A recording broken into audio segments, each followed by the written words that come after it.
our military, and as well as our police officers, firefighters, and EMTs. Thank you. I pledge allegiance to the flag of the United States of America and to the republic for which it stands, one nation, under God, indivisible, with liberty and justice for all.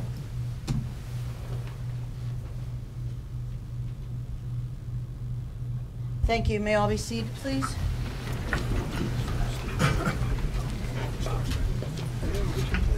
I would like Mrs. Lashway to please read the Open Public Meetings Act announcement. According to the Open Public Meetings Act, adequate notice of this meeting has been given to the Daily Record. Notice has been posted in the Municipal Building, 204 Flanders Drakestown Road, Bud Lake, New Jersey, and notices were sent to those requesting the same. Thank you. Roll call, please. Mr. Ferrante? Here. Mr. Nicastro? Here. Mr. Perkins? Here. Mr. Roman? Here. Mr. Stazak? Here. Mr. Mania? Here. Mrs. Laybow? Here. First on the agenda this evening, what we're going to have is we have members from the Route 46 Chevy is here with, thank you, and with our chiefs, and we're going to have a picture is going to be taken with the mayor, and they made a very generous donation to our squads. And if, without further ado, where do you want to, Ms. Pignataro is pointing. We're going to come up here, if everybody would bear with us for a second.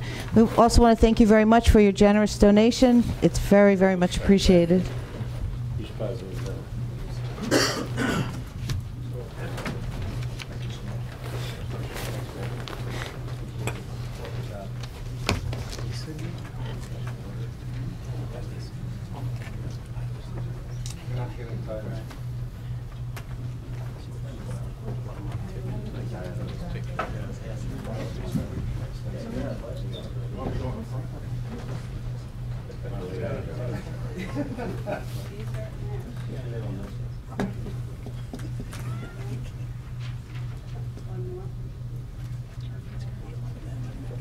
I thought he was all suited up for the sewers.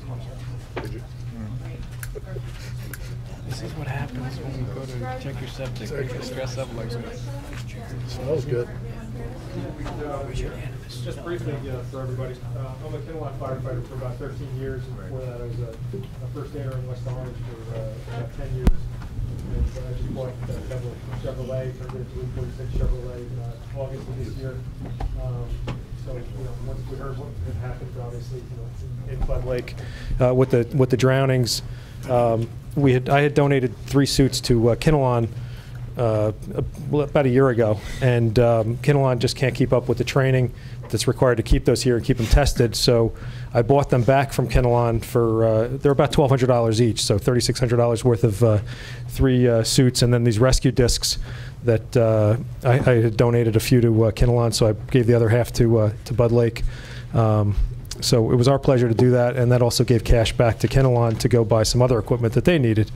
So we're proud to be a part of the community, and hopefully once I get my schedule squared away, I'll be able to join them on the fire department and help during the day. So I thank you for the opportunity to donate that. If you guys. Thank you.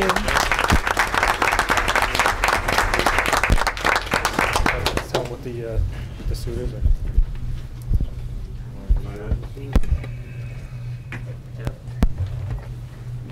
He's just going to quick say what the suit is about. Yeah. Just so everybody knows, this is what we use for rescuing, ice rescue. It's basically a marine survival suit. Basically, it's watertight. It forms a seal completely around his face, so none of the cold water gets in. It really came in the nick of time. We have right now currently 6 of these, 2 of which are going out of service because they are have holes in them through the years of drilling with them. So really, it came at the right time. So it saved us a lot of money. That's basically it. These are what we use when we go in for ice rescue. So one of our many tools. Thank you. Thank you very much.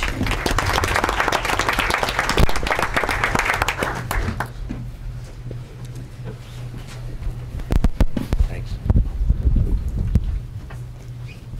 Okay, thank you, everyone. I want to thank everyone for coming this evening. If at any time you cannot hear me or hear any of the other council members or professionals that we have up here, please just raise your hand so we know, and we will speak more closely into the mic or speak louder so you'll be able to hear us. We have a lot of information that we want to share with you this evening. And I'm going to start out by saying like why we're here this evening, how we got to this point.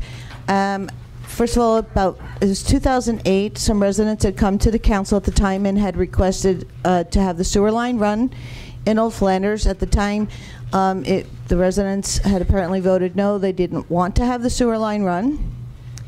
And subsequently, since then, actually in April of 2012, the DEP, and I will very nicely say in their infinite wisdom, decided to pass a legislation that if you have a home that has a cesspool, you pass title, meaning you either refinance or anytime you're going to pass title and the deed changes, you have to put in either a septic or you have to hook into sewers if available. I sell real estate for a living, and I had already run into this issue and a problem with some of my clients where all of a sudden homes were devalued by the price of $25,000 to $50,000. And that is a huge concern. I did have one house over in Old Flanders, actually on Ironia, that had a cesspool. My buyers were not able to obtain a mortgage because they were going FHA, and FHA wouldn't lend on it. That brought a huge concern to me, and I was worried about how many other residents in Old Flanders had cesspools. Mr. Canning and Mr. Wilpert were nice enough to do research, found out that we identified 15 homes that we know definitely have cesspools. There's another 12 that we're not sure if they do or they don't. And over the course of the past few years, just in talking to some of the residents, I know of at least a dozen other residents who are having issues with their septic systems. So I was really concerned that when people went to try and sell their home, all of a sudden they find out that they can't sell their house without putting in a new septic. So I wanted to try and get the information out to everyone so that you're aware that this situation has happened. And as we were gathering the information and trying to figure out how we were going to let the public, that specific area, know what has happened, and any other residents in town who may have cesspools. The only other place where there's more cesspools was in the Bud Lake section, but that was pretty much taken care of with the Bud Lake sewer system. Then in November, I believe it was, we received a letter from a resident who requested to have the sewer line run in Old Flanders. Would you please consider it? We're really desperate here. There's a lot of issues. We know that St. E's is having issues with a project that they have going on. Putting in another septic system is a huge expense. I recently found out that the Methodist Church at the other end of Old Flanders has a cesspool, and they're going to have to put in a new septic. So it just seemed like, well, maybe we should entertain the thought, figure out how much will it cost to actually run the sewer line, so we give everybody another option, instead of just calling you all in here and say, sorry folks, if you have a cesspool, your property just got devalued by $25,000 to $50,000. And we didn't want to have to do that, but we want to give you all the options. So thankfully, Mr. Canning was very thorough and did a lot of research. He had the help of Mr. Ratner, who was here this evening. Thank you, Mr. Ratner, for coming. And he was very much involved with the Bud Lake sewer system, as well as being the chairman for the Musconetcon Sewer Authority, and also chair for the County Planning Board. So no, he's not the chair of the County Planning Board, but he has been. I'm sorry, the boss is here. I misspoke. But Steve's been very, very involved in solid waste issues for many, many years. So he is definitely our go-to person. So without further ado, I'd like to ask Mr. Canning to give us a summary on the information that you've gathered, and we'll have Mr. Bazinski speak, and then we'll ask Mr. Marchione. Just introduce everyone to you. Mr. Canning is our business administrator. Mr. Gene Bazinski is our township engineer. Mr. Frank Wilpert is our health officer and supervisor of our health department, and Mr. Jack Marchione is our tax assessor. So we've asked everybody to be here because I saw a lot of posts on Facebook and different information that's been disseminated through the residents. That's a lot of misinformation, and it's very, very important to me and to the rest of our council that the correct information is available to all of you residents, because we really do care about all of you, even though some people think that we're the bad guys. We all live here. We're all your neighbors. We're not here to make a buck on any of you. We're here to try and help you and inform you of the situation, and so you're able to make an informed decision on this process. So, Mr. Canning, would you please? Thank you, Madam President. Just to reiterate what the Council President had said, I was tasked in December by Council and asked to update with the professionals what was called the CMX study, the CMX feasibility study on sewering. It's a report from 2008, and some of you may be familiar with the survey which had gone out at the time. There was a general sentiment by the residents who had come forth in December that the survey and the feasibility and the information that were put out were not transparent and giving everybody all the options. So I was tasked to revisit that and meet with the professionals and do some research, and that resulted in the letter that everybody had received in January inviting you to this meeting. And again, I wanted to thank Mr. Brzezinski, and I will turn it over shortly to him. He's familiar with the CMX engineering project, and he'll delve more in depth as to what the options are, why the construction costs are what they are. Again, the numbers in the letters, many it did cause quite a bit of alarm because of those numbers, and what the options are. Mr. Wilper is here to speak about your current status of any septics and cesspools and regulations, and how they're passed, and what the options are if they're not passed. Mr. Marchione is our tax assessor. Now, I just want to veer off a little bit here. After the letter everybody had received, Jack was able to get some more information from Trenton and from some advisors that he reports to on a higher level with the tax assessing. And there's a little bit of a twist with the tax assessing on how an assessment would be done per house. So it's very important, and he's going to touch upon that. I wanted to recognize two other people as well who had helped us out during the research on this. Christine Marion is in the back, and I'm going to ask her to speak as well before we take questions now. Christine Marion is the head of the Morris County Planning Department. Part of their responsibilities are for the entire county of Morris. They determine what they call wastewater management plans, and what areas of the county that report directly to DEP that are allowable for sewer and what part are not allowable for sewer. So she'll be able to elaborate a little bit more on that. Currently, Old Flanders, from what I understand, is for the most part allowable for sewers, but she's going to be able to elaborate on that a little bit more. And I also want to recognize Mr. Steve Ratner. I want to thank him for his assistance. Again, as head of the MSA, and quite a bit of background with sewering issues. He was able to approach myself and Mr. Brzezinski and offer another alternative, which I asked Gene to look into, which would possibly lower the costs anywhere from 20 to 30% or more. So I'm going to ask Gene to elaborate on that.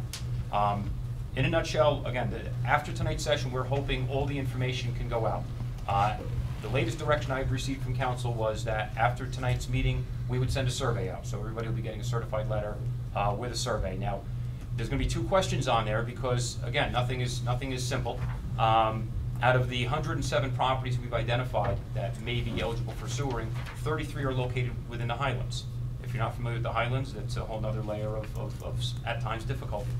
So there are two questions on this survey. One is, if all 107 were to be sewered, would you as a property owner be in favor or not in favor? Combined with the possible assessment spread out over 20 years. The second question will be, if those 33 residences and properties within the Old Flanders area are not allowed to have sewers no matter what, even if they wanted it, would you still want to have sewering, yes or no, based upon the assessment, and then almost like an equity payment over 20 years. So that'll be the survey that'll be going out. Also of note, the mayor's office, as we know, the mayor's office has come out as opposed to this project because of at the information at the time, because of what's perceived as just too high of a cost with the information at hand. So that's how we've gotten to this point.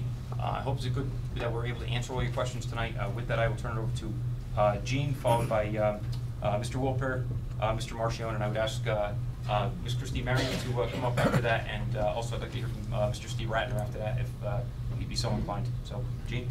Yeah, good evening. As I said earlier, the study was done by CMX, a firm I used to work for previously. It was done in 2008 at the request of the governing body. We looked at various alternatives.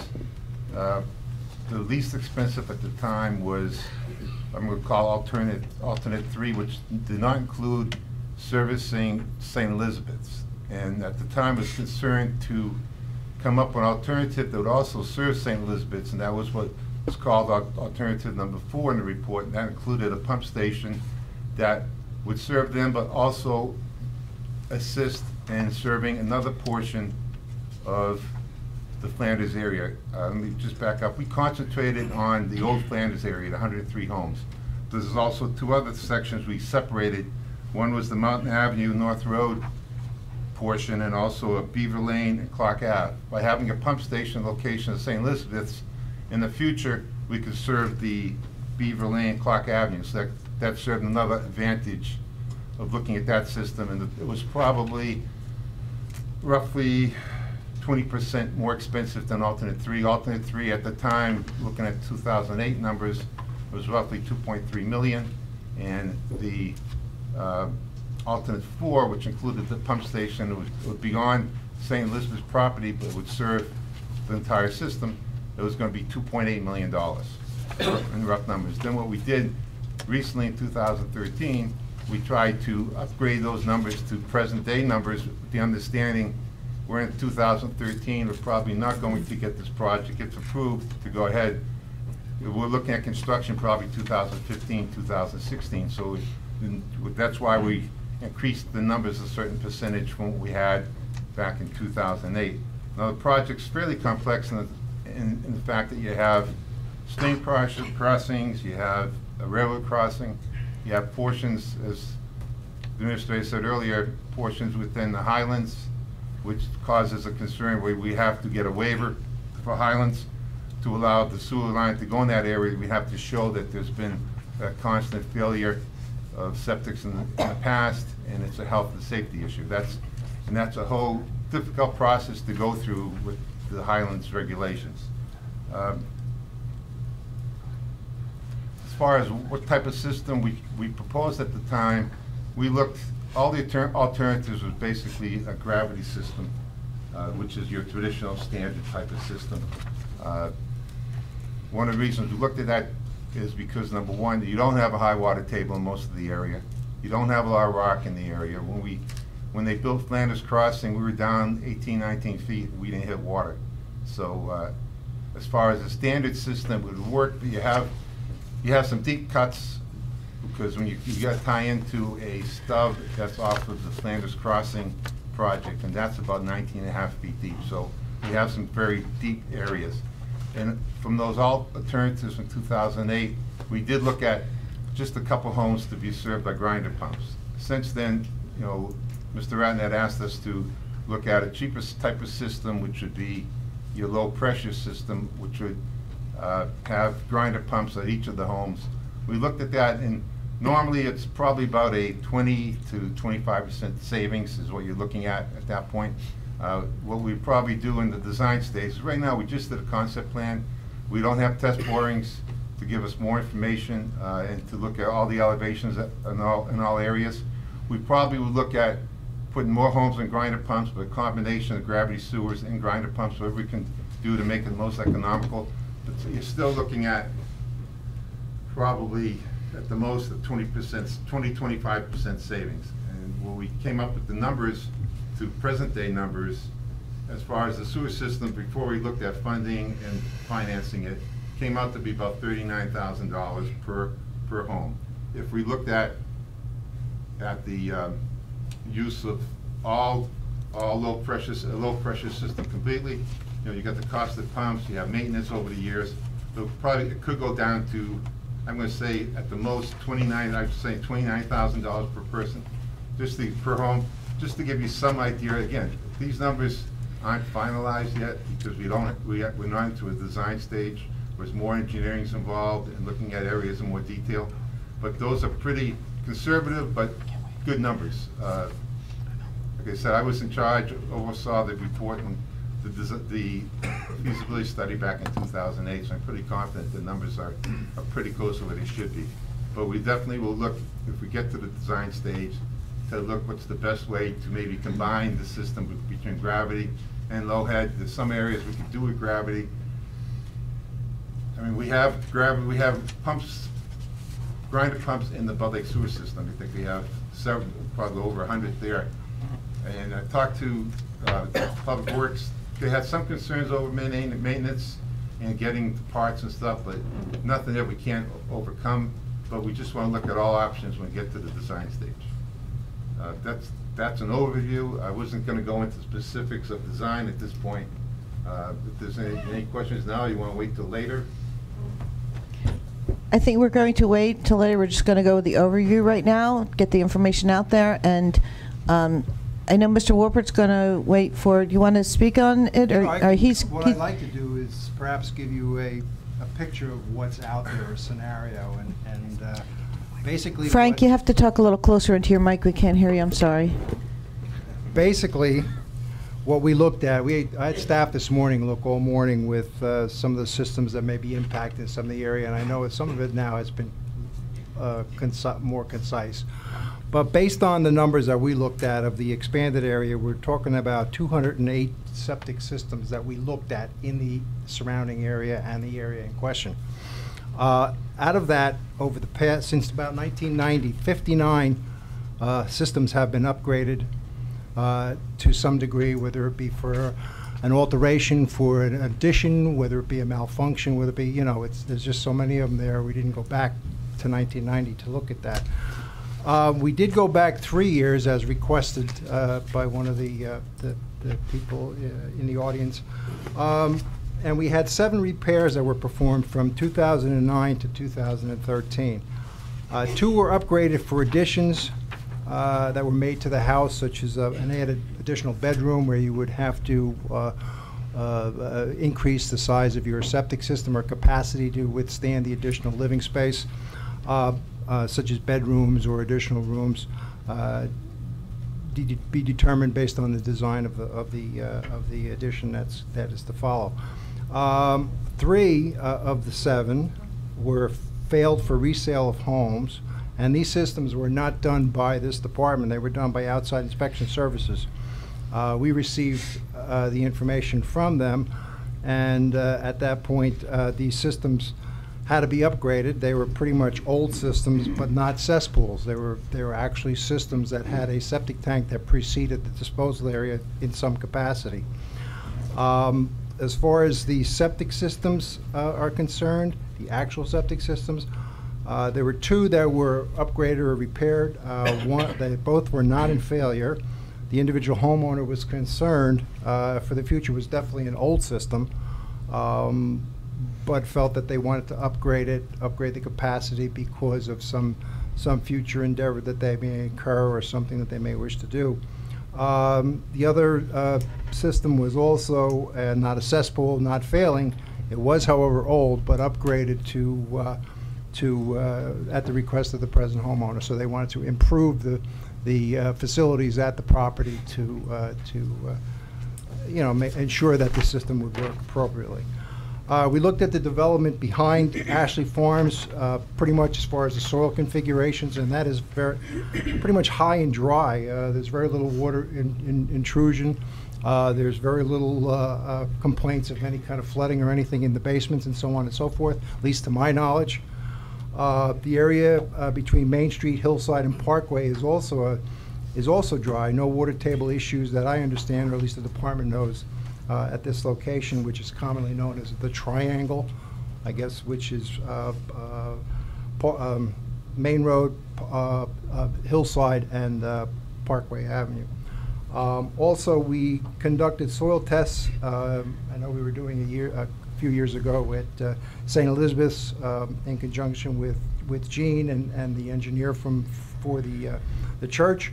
And those soil tests and test borings were good. We've hit no water to a depth of at least 13 feet, and then still found nothing at the bottom of the hole. In addition, the soil at the United Methodist Church, where the flea market is, we went down 13 feet there. There was a repair done back in 1989, just when the regulations changed, and has been working ever since. Now, all of these systems that have had repairs are and do participate in what we call septic maintenance program that the town initiated back in 1989. At that time, individuals, as they were repairing their systems, were put on a database, and in every 3 years we're sending out notifications. The department was to request that their system be pumped and receive a license, what we call nowadays a license to operate. Once they had the system pumped and it was verified that it was pumped, they would pay an administrative fee of $10, and we would give them a license to operate the system. And then every 3 years, it would be on a cycle. You'd have so many each month, so that it wouldn't be everybody all at once. I can only guess that because of this program that has been put in place following the new code regulations, that we've had very little, if any, complaints there. I think the last complaint that we received was October 10th of 2012 on an anonymous call to the office, and then however the inspector went out and we could not verify or confirm that there was any kind of a malfunction at that location or any other location in the immediate area. So consequently, with good management and proper care of the systems, they certainly can go a long way. That's pretty much what the scenario is in that location. As far as the new cesspool or septic rule is, when you go to sell your home and you're on a cesspool, yes, you must replace it with a septic system and an appropriate disposal field. But that doesn't mean if you're living there and you have an existing system that's functioning, as long as you're living there, that system is appropriate and proper. You also can convey that within the family, from family to family. In other words, if the house, if the individual becomes deceased, then they can transfer that realty improvement to the son or daughter or whomever. There would not be a requirement to do a upgrade to the cesspool. It's only at the time when it's conveyed to another individual that new rule will step in. If there's any questions, be happy to answer questions. Thank you. Mr. Marchione? Okay. I was asked to give an overview of the valuation process. NJSA, the statute 40:56-1, provides that if a local improvement benefits your property, you would have to pay for the cost of the benefit. The special assessment is applied to the land only. So hypothetically, if somewhere in between, if you started paying your assessment and the building was demolished for some reason, you would still have to continue to pay because the benefit that you receive is on the land. Typically, a private firm is, with experience in sewer assessment valuations, is hired to determine what the value of the benefit received for each property owner.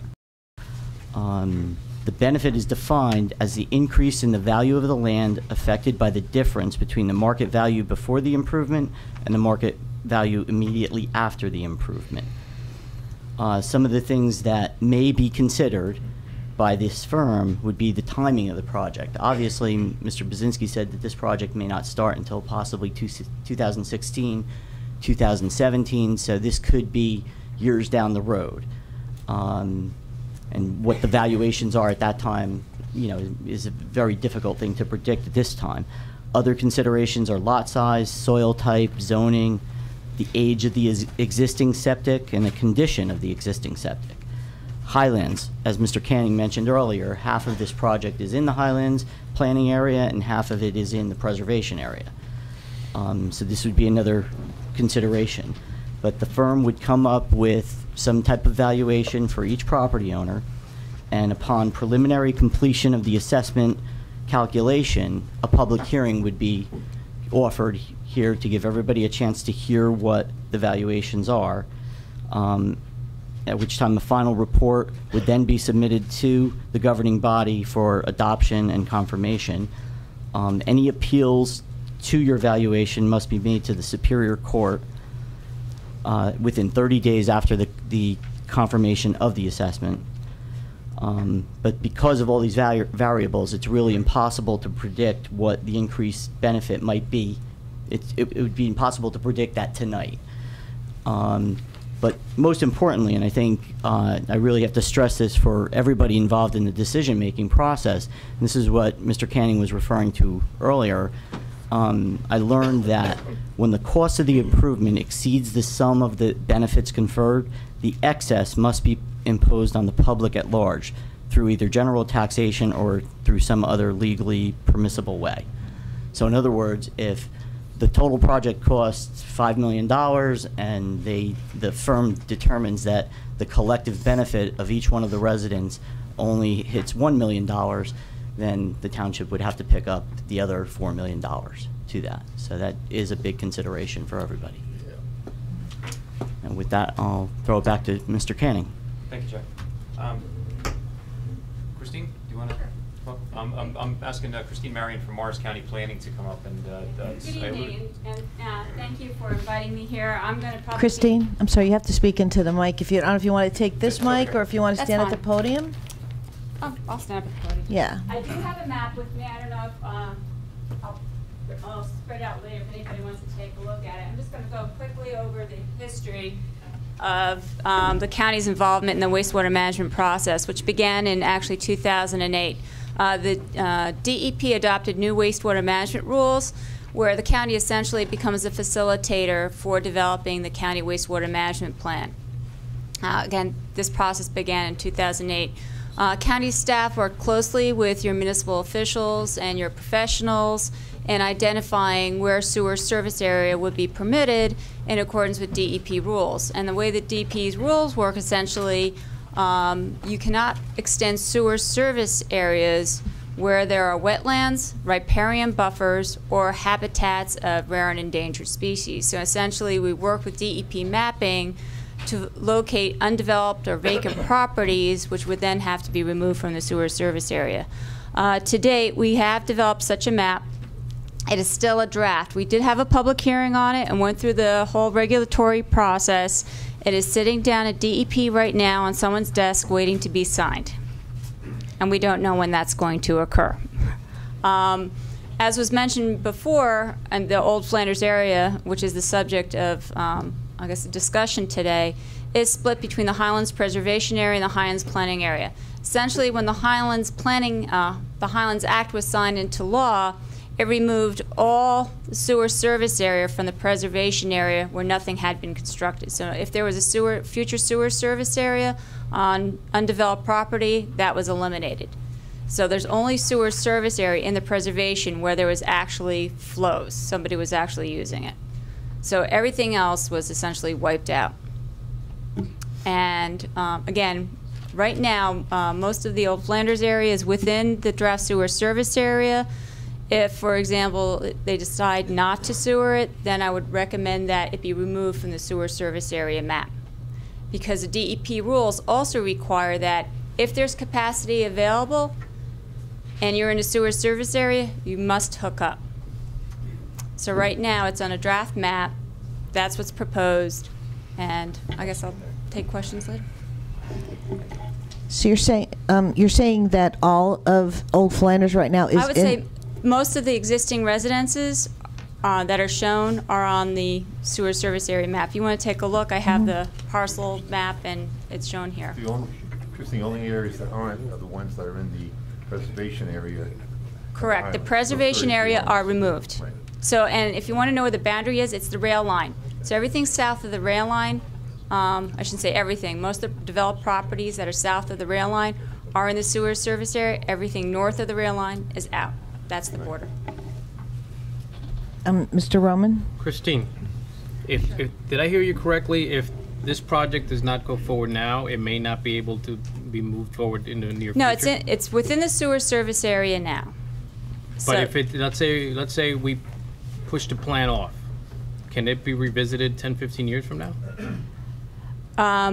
Well, right now, if the DEP tomorrow decides to sign the map, you know, right now, technically, the area is within the sewer service area. In order to take the properties out of the sewer service area, again, this is the future sewer service area, we would have to actually go through an amendment process to the map to actually physically remove those properties from the sewer service area. I would think at this point, we would keep it in the Okay. service here. We wouldn't take it out. Because they still have the possibility of suing it. If the answer is no today, a couple of years from now, you might want to sewer it. So I think you still want to keep it that way. I have a question over here, Christine. Sure, It always sounds like I'm in the back of the room. Right. So the area of Old Flanders, they're saying north of the railroad line, then that cannot be sewered? Right now, under the Highlands Act, no. However, I have to say that there has been areas within the preservation area that have been sewered. Mount Arlington ran into the same issue. They had a small residential neighborhood that was in the preservation area that they had always intended to be sewered.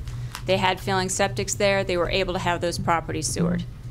Because my concern would be, like in that area, you have a lot of, I think there's some north of the railroad line that are cesspool. And if DEP is saying you can't have cesspool because of water preservation, why would you not allow a sewer line to be run because you want to have? I cannot speak to the logic of DEP. Right, I know. Yes, I know. And so that just does not make any sense to me. If the whole idea is, I'm sorry. What? We can't hear you. You'd have to come up to the podium. But we're going to have. Yeah, we're going to ask questions later. But Matt's an attorney. Questions. I figured I'd ask one myself. Right. Wouldn't a septic be an alternative to a cesspool? Yes. In the act? Yes. So you say there's no alternative. There is. Right. Yes. Yes, there is. The alternative is a septic. If there's a cesspool, your alternative is a septic, or if sewer hookup is available. Those are the alternatives.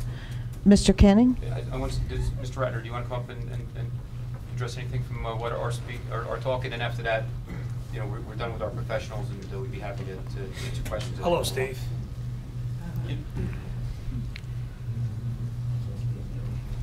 It's almost like a reunion. Yes. Just so you know how I got involved in this. I mean, I need another fight after 20 years sitting up here, 37 years in town, and the two things that keep coming back were always garbage and sewers. Thank God the garbage issue seems to be resolved and constantly improving, but we're still doing the things with sewers, because usually what happens is that it's quiet till somebody has a major problem, somebody finds out that it's a $50,000 septic system, somebody realizes they can't sell the house because they don't have the money to put in the septic system, and they can't sell it till they put it in. It's a, a catch-22. It can make your property just about worthless if you don't watch out. But anyway, what I want to say is the way I got involved is I read the article on the online version in the Mount Olive Chronicle, and I immediately sent the copy of the article and comments to the council president, stating some of the same things I keep hearing. The $49,000 connection was way too high. It was stated, that was the same stated objection in 2008 when it was only around $29,000. So cost has always been the issue. I said that also looking at it, and at that kind of cost, I'm not sure, from my experience with the New Jersey Environmental Trust, Infrastructure Trust, where you try getting your low-cost loans, where they would finance something, I think they would think it may be too expensive. So that's when I started saying that at that cost, which seemed very high, it probably wouldn't work. But at the same time, I remember from the hearings we had in 2008, we had a number of residents who came up and said, I have a failing septic system. I wasn't going to tell anybody. And a few were brave enough to say it publicly. They're just trying to baby it because the water table in certain of those areas are very high. You can see that by the standing water 2-3 weeks after sometimes it rains. So that's always been a problem. Anyway, I followed up with, and I also noted that the township had the foresight to require Flanders Crossing, when they were designing that development, to develop their sanitary sewer collection system that was designed to allow the expansion to Old Flanders. That's why the stub is on that emergency entrance at the back of Flanders Crossing. We required that just in case there was any chance in the future that we didn't lose that chance or increase the cost. I also reminded that in the 2000-2008, St. Elizabeth offered a contribution, or, as sometimes talking about paying to put the main in on Main Road from the stub up to their church, because they were going for an expansion, and the cost of a septic system far exceeds anything that would cost. And at that time, it would have been even better if they could have contracted with it, because they could have probably got their own contractor, not had to worry about prevailing wage and all the other requirements that have been changed in the last couple years. I also said that, if we had the plans, and this is something about having a plan ready, that in 2010, New Jersey decided to use the money they got from the stimulus package for what they called principal forgiveness. What principal forgiveness was any water or sewer project that was approved, they would forgive 50% of the principal, and then you would go for the low-cost loans, which they actually decreased the cost from a 50 interest-free to 50 to what the state could borrow, the borrowing rate, to 75-25, which meant you were paying about 1%. 50% you would get reimbursed. That was great. There weren't enough takers. They thought it was going to be oversubscribed, so for the next 2 years, they actually had money left over. They just reduced it to principal forgiveness to 25% of principal forgiveness in 2011 going into 2012. That's one of the reasons why we've been able to improve and upgrade the Musconetcong Sewage Authority, which the Bud Lake system feeds into, and at the same time lower your rates over the last few years. This year was a double-digit decrease in the actual cost. And I also said I don't believe there's any way that the township could support, which I think I've heard here, about the $49,000 benefit to a property because you're putting sewers in, which is going to be problematic in the setting of the assessment. Now, we went through this not too long ago. It was only around 95. The assessments were actually decided around 98 or so with the Bud Lake system. And what ended up happening there is that it ended up to be about 75% of the cost was borne by the user, 25% was by the town at large. Now, the way part of that number came up, it wasn't just a strict number of what we couldn't assess the homeowner. The position that the township took is that all the road repaving is a benefit to everybody. So there's no reason to put that into an assessment. The general public should pay it. We also had the environmental studies that were done to try to save Bud Lake, because that's considered just like one of our parks, no different than Flanders Park or Turkey Brook Park. It's one of our parks, one of our recreational areas. And for some reason, the pump stations at that time by regulation were a town asset, not a utility asset. So the cost of just the pump stations were actually excluded. Again, doesn't make much sense, but that's what they did. So with that, because of my experience, I guess, with sewering Bud Lake, my long-term service on the Morris County Planning Board, which you heard is now responsible for most of the wastewater management planning and rules as it relates to the town's plan. And chairman of the Musconetcong Sewage Authority, I was asked to meet with Mr. Canning and Mr. Brzezinski. This meeting was held on March 1st. And what I just went through is a real quick history that sewering of historic Flanders has been long recognized as a need. It's the way that I understand it and the way that it's been told to us in the past, regardless of, being able to go down 13 feet. I'm not sure where you find that on St. Eves, because their parking lot sometimes gets flooded and they always have water in it percolating up. That's why it's so broken up. But as it is, due to what I consider a higher water table and the proximity to Beaver Brook, nitrogen and other nutrients are spreading through the groundwater into the environment, and that is a known problem. To maintain fully functioning septic systems over a long term is difficult in good soils, and sometimes will fail. I mean, if properly managed, it could last 50 years, there's no doubt about it. But leaving the property owner to their own to cover the cost if they have to put in a septic. And if you're on basically a very small lot, it's going to be very, very expensive.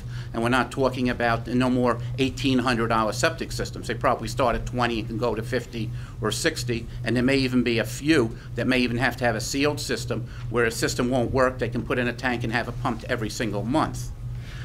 If that's still allowable. I think it may be if you have an existing house.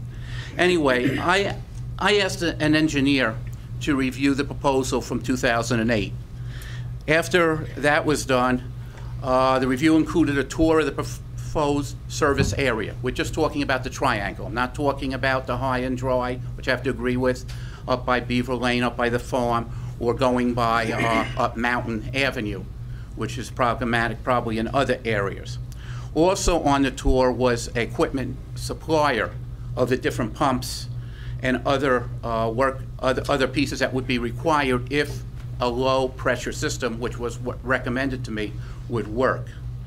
Their conclusions were discussed with another local engineering firm that I have dealings with, and the current executive director of a municipal utilities authority at one of our neighboring towns. The consensus was that a low-pressure system, because of cost and some of the environmental problems and some of the other issues with the terrain, made a lot of sense. They didn't look at it in the same degree that Mr. Brzezinski has. He has over 30 years of experience in the town and knows every inch about it, and I wouldn't challenge him on any of his engineering. He knows everything. He's been there. He's done so much work, from drainage to water to sewers to just regular development. However, I just want to remind everybody that the low-pressure head system was the original proposal for this building when it was built. What happened was, after we purchased the property and we started the design and the planning for this building, we found out that we could not, under the current DEP standards, put in a septic system at an affordable price. So that's where, at first, a low-pressure system was designed from here to hook into Old Wolf Road to the first manhole there. The DEP cut that out, cut the legs out from that immediately, said you're expanding your cross basin transfer. The people who were involved with the sewer project, remember that was a long thing, that our sewage was supposed, from Bud Lake, was supposed to go to Hackettstown. Instead, we wanted to go the other way because there's no practical way of going up the mountain and then back down.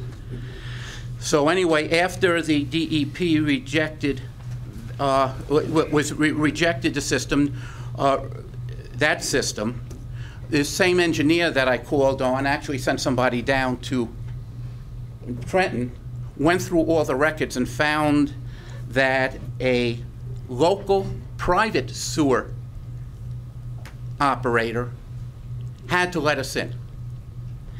And because of that, that saved the municipal building project. It allowed the middle school and other people to be hooked in. The reason why I bring that up is sometimes you have to look at a lot of different methods to accomplish what you want to do. I mean, there's a lot of things that are, anything's possible, a lot of things, most things are just not practical nowadays when you're dealing with the DEP. Mr. Canning accepted all the information. I'm not going to go into what I came up with. They were very gracious. He was very appreciative. He took the information. I had copies, who was given to Mr. Brzezinski, and I heard Mr. Canning tell Mr. Brzezinski to look at what was put in there. That's why they're discussing low pressure now, which I think is a good thing. So that went very, very good. But here are the issues at hand. I'm concerned about what I call suburban blight. If you have a number of houses that can't be sold, and that's mainly because of a catch-22, you may have them abandoned. We don't know how many houses down there, people are below water. We all know everybody use their equity lines and everything else, and if you can't sell your house because you have a cesspool, you can give it to a relative, but I don't know how many relatives would want some if they think they have a white elephant. What happens to that? And if it becomes abandoned, it can affect some of the other areas. We know that there are, I think you said 12 or 15 that are documented. There may be more. So that's just something, and I'm just saying these are things that you have to be concerned with. Let's not miss out on any future financial assistance. I mean, obviously, something where the government's giving you 50% to do a project doesn't happen very often, probably won't happen again, but who would have expected this when we said the same thing 15 years ago when we did Bud Lake, that there's never going to be free money again. Excuse me, Steve, just 1 second over here. We have seats in the front. If you'd like to please come up here and sit down. You don't want to stand back there all your back is better in the back? No. We promise we won't bite. We're actually very nice people. So if you want to come up and have a seat. I'm sorry, Steve, go ahead. The business administrator in his report, and I think in the letter he sent out, he did name a large number of places with possible funding sources. What are the chances? Probably not really great. I mean, you have to be perfectly honest, and as I explained from dealing with the DEP and the people that are having different issues, most of the money right now for the next couple of years is going to go down toward reconstructing the Sandy damage, all those water treatment plants, all those sewers, and they don't have anything. They're operating on temporary things. Nitrogen issues is similar to the pressure the township was receiving to reduce the nutrients that were going into Bud Lake. At that time, we were very, very concerned because we happened to know that the DEP was considering forcing, at that time, sewers into certain sections of Bud Lake because they felt that the Bud Lake, which is their water, just had too much of the cesspools and everything else we had in the area going directly into the lake. And I think that was proven true because within 3 years of the sewer system going in, the lake really cleaned up with nutrients. And then once you got rid of the weeds, it looks like it's a great lake now, probably one of the best in the state. Now, one of the things I read is that the Highlands or other things that the DEP doesn't like sewers.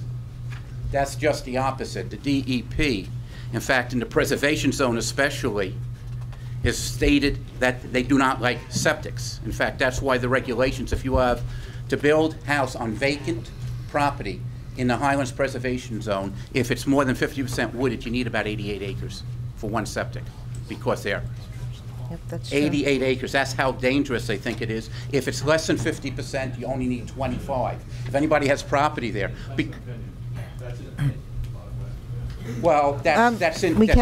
You'll have a chance to come that, up but anyway, I'm later. just saying that's an documentation that people are dealing with. They haven't even accepted everything yet. It's just like we can't even get the map done.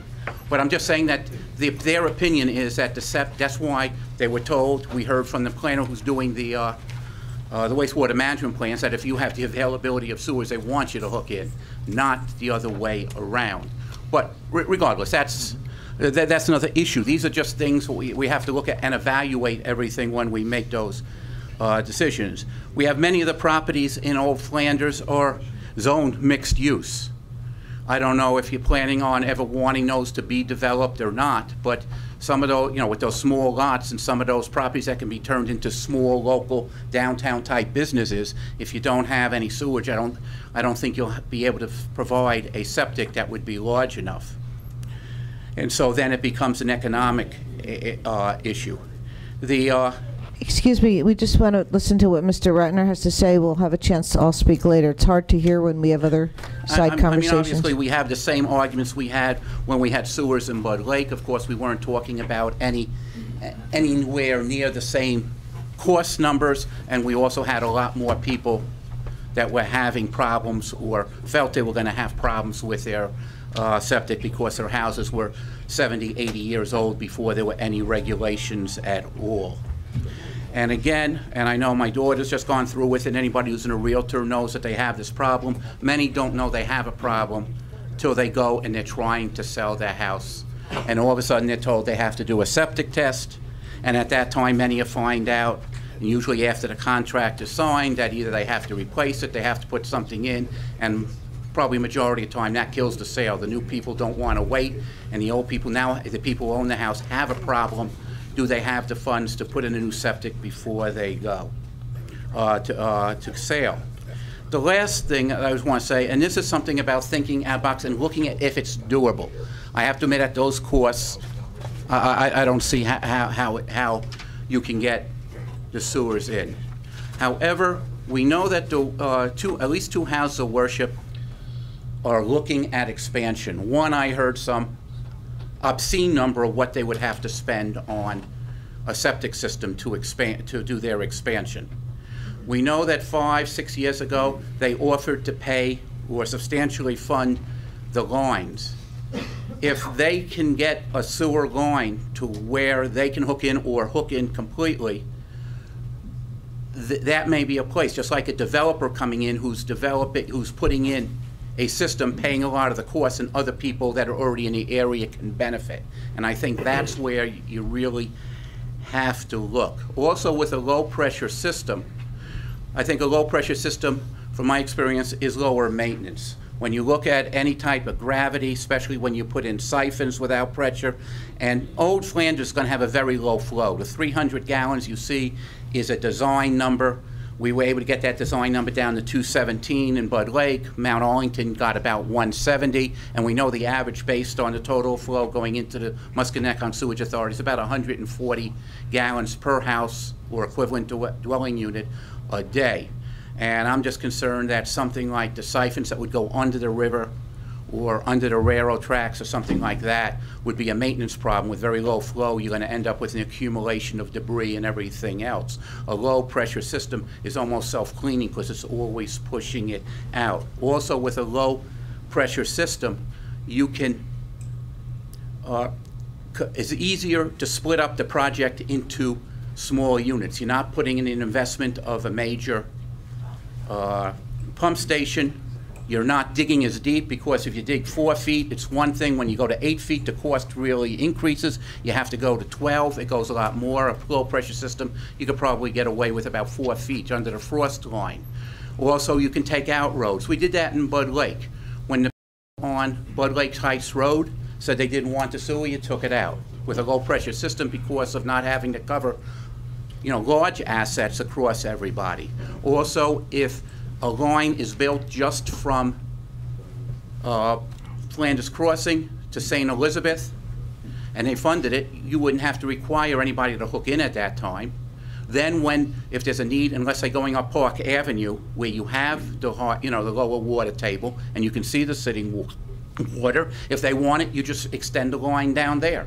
And then you do it as needed, but you just don't give up on the project completely. I think with some entities that are willing to fund a major section, I say get the main in, get what you can in, get it paid for, and then later on you can always start increasing it.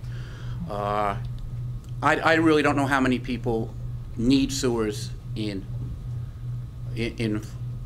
Flanders. I just know anecdotal, people saying, I have this problem, I can't use this, I go to a laundromat because I'm scared of using my washing machine. Some people do, some people don't. But I would imagine in Flanders there isn't a way of putting in a septic today for under $25,000 anyway. And again, if somebody has to do that, all of a sudden they're told that the septic doesn't work, now you have to move out of their house till you get a working one, or come up with $25,000 to put it in. It's a lot easier, even if it was an assessment, to be able to hook in. And that's all I can say. I mean, it's easy on this side not having to make the decision. For 20 years I sat up where you guys are now, and you had to listen to it and try to make a decision on what was best, knowing that no matter what you did, you're going to have at least half the people, hopefully you get 50% plus one that's satisfied with your decision. But it is tough. Unless you have a problem, you don't want it. When we had Bud Lake, I know one case. Some of the people on the dais remember it. His system failed. He didn't have enough room. He had a small lot, maybe 60 by 80, or 60 by 40, or 60 by 50. The town actually sold him a piece of property across the street from his house. He had to then drill under the road, pump it up to that system, spent about $40,000 when he knew that the Bud Lake sewers were coming in, because he wouldn't have been able to live in his house for those 4 years. And he did it. And there were a lot of people, I would say, in Bud Lake, probably 10% that had new sewers within 10 years of when the Bud Lake sewer project went in. But most people were happy to get it so they wouldn't have to worry about it again, because there were cases. One was a former councilman who put in a sewer high up on a hill, septic. His septic filled up with water. And that was after spending over $20,000, and that was almost 20 years ago. So it always is a problem. Sewers, for the homeowner, you don't have to worry about it again. It treats the effluent better. It's better for the environment because it's strictly controlled. Thank you very much. Thank you, Steve. Thank you, Steve. What I'm going... That's it for our professionals. We'll be happy to answer any questions as they come along. Right, so what I'm going to do now, 1 second for the audience. The council, do you want to ask questions of the professionals, or do you want to, Mr. Roman? Well, Mr. Roman has a question right now. Or do you want to wait till the public speaks, or? It doesn't matter, however you wish, Madam President. Okay, so all right, we're gonna go with the public first, and I just want to, if everybody, we're gonna have a lot of people raising their hands, and I don't want to like take somebody out of turn. So if you'd like to line up over there, but what I'd like you to set, how I want to keep it is, I want everybody to please be respectful. You might not agree with what the person's saying, but we all have a right to our opinion. I'm also going to ask that if someone has already come up and has already asked a question and addressed it, we don't necessarily have to have the same question over and over and over again. If it's already been asked and answered, you still have further concerns that are a little bit different from what you've heard, ask that. Also, for everybody to understand, I don't really think there's too many of us in this room or actually in the township or anywhere in the United States right now who are having a really great financial time. Things are rough. We know this is difficult. We know it's going to be an impact on budgets. I can also speak for myself. When I first bought my home in Bud Lake in 1980, I was told we were going to get sewers. I was thrilled. I did not want a septic. 6 years later, still no sewers. First, I had to empty my septic every couple of months. Then I had to empty it every single month. Then I found out it was a cesspool, not a sewer. Finally, I couldn't take the expense anymore, the aggravation, or the issues and the problems. I broke down. I had a new septic system put in, beautiful new septic system with, it was great. We were thrilled. 2 years later, I get the notice, guess what? You're getting sewers. I was not happy about having to pay for sewers after just paying for a brand new septic, but I also knew the benefits of having a septic versus a sewer, or having sewers versus a septic. And so for a couple of years, I was paying for both. And I couldn't be happier because I didn't have to worry about maintaining that system anymore.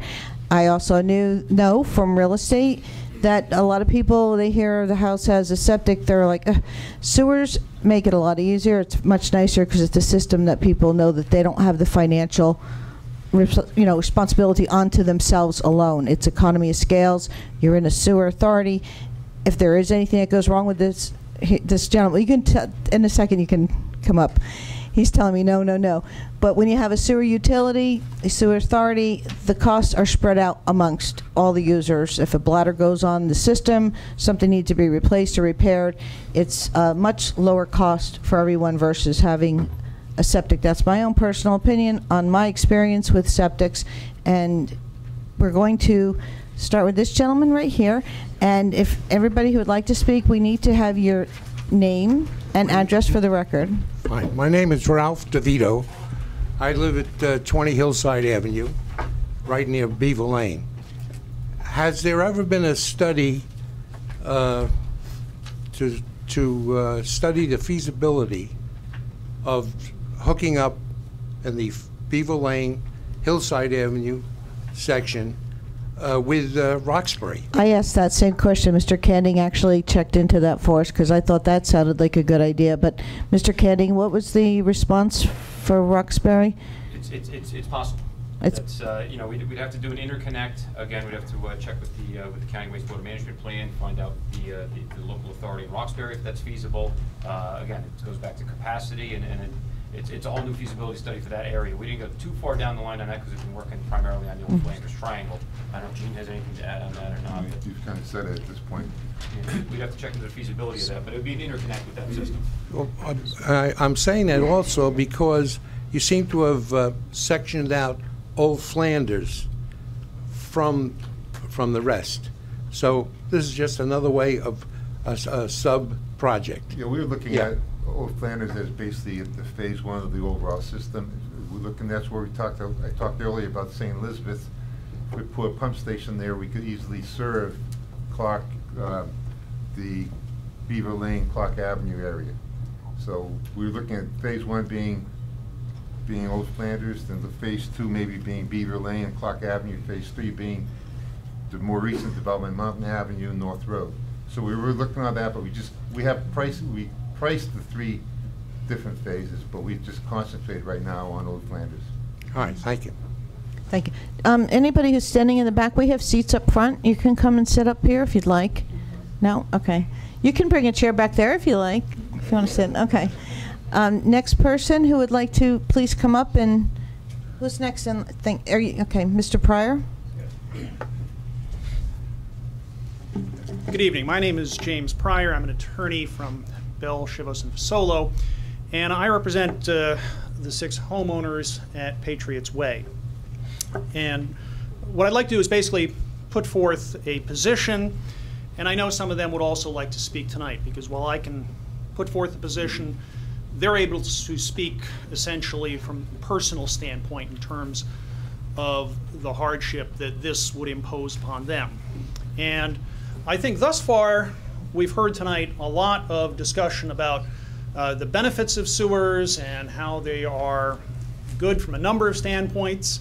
And Mr. Ratner, whom I've known for a long time, certainly spent a lot of time talking about how wonderful they were. Let me offer a contrary point of view as to this particular project. There's no question that sewers are appropriate in many circumstances, but in this particular project, the folks who reside on Patriots Way are adamantly opposed to it. Now, in the first instance, of course, what they received was the correspondence from the township, which talked about $50,000 as the prospective amount that they would have to pay for this. And frankly, they were shocked at that figure, as anyone would be. They came to me and showed it to me, and I was shocked as well. And while we've heard some discussion here tonight to the effect that, well, that, you know, maybe that's not really the number, maybe that's not even a realistic number, it's got to be less than that. The fact of the matter is that's the number that was provided by the township. That is the number that came in the paperwork from the township, and the only figure that they have looked at, my clients have looked at in terms of what this is going to cost them, is something in the ballpark of $50,000. And I think that's an extraordinary figure. And I would hope that one of the things that would come as a result of this evening's proceedings is you would try to look more in depth and do whatever research is necessary before going any further and find out what is a realistic number that we're really looking at here. $50,000 is obviously extraordinary. Even if it was cut in half, that's still an extraordinary figure for folks, in this case, my clients who reside on Patriots Way, and I suppose for anybody who is not replacing their existing system. Whether you're talking $50,000 or half that, that is still an extraordinary number. And my clients, you know, they can certainly tell you hardships that they will encounter from that. And while we've heard a lot about the circumstances that folks who have cesspools or failing septics have encountered, and nobody wants to minimize the circumstances that those people are encountering, the fact of the matter is, for people who have working septic systems, the proposal here really doesn't do them any good. And that's just the reality of it. Now, I know that there are certain people who will say that in the long term, and I think long term, there may be some benefit in terms of value. But let's look at where we are right now. And Council President, you had mentioned the tough economy. And my clients obviously are in the same boat as everybody else here. And they all have working septic systems. And not only the folks on Patriots Way, but if anybody in this 107 property area who has a working septic system. Now, there may be some folks who have a working septic system, want to go to have sewer, and they can certainly speak for themselves. But by and large, I think if you have a working septic system and there are no issues with it, going to the sewering project here, certainly from my client's standpoint, doesn't do them any good. And the folks on Patriots Way in particular, it doesn't do them any good for several factors, and I'll just mention a few of those. Patriots Way was developed in the 1980s. Generally speaking, it's a fairly recent development. They do not have the septic systems that most people think about. Septic systems developed in the 1940s, 1950s. These are modern septic systems with up-to-date technology, and all of the septic systems on Patriots Way, I am advised, are working in a perfectly acceptable manner. One person mentioned that the last time they had it cleaned out, the cleaner told them it looked like a brand new system. So they will be substantially impacted by having to essentially decommission, in each case, a perfectly functioning septic system. Not only that, their septic systems are two-tank systems. They are larger than a typical septic system, and so the decommissioning cost for the folks on Patriots Way is going to be, again, larger and will impact them to a greater degree.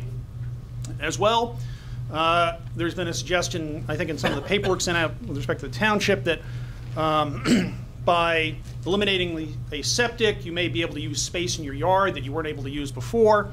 The septic systems in Patriots Way are in their front yard, so they're not foregoing having a pool or anything in that respect by decommissioning a septic system in the front yard.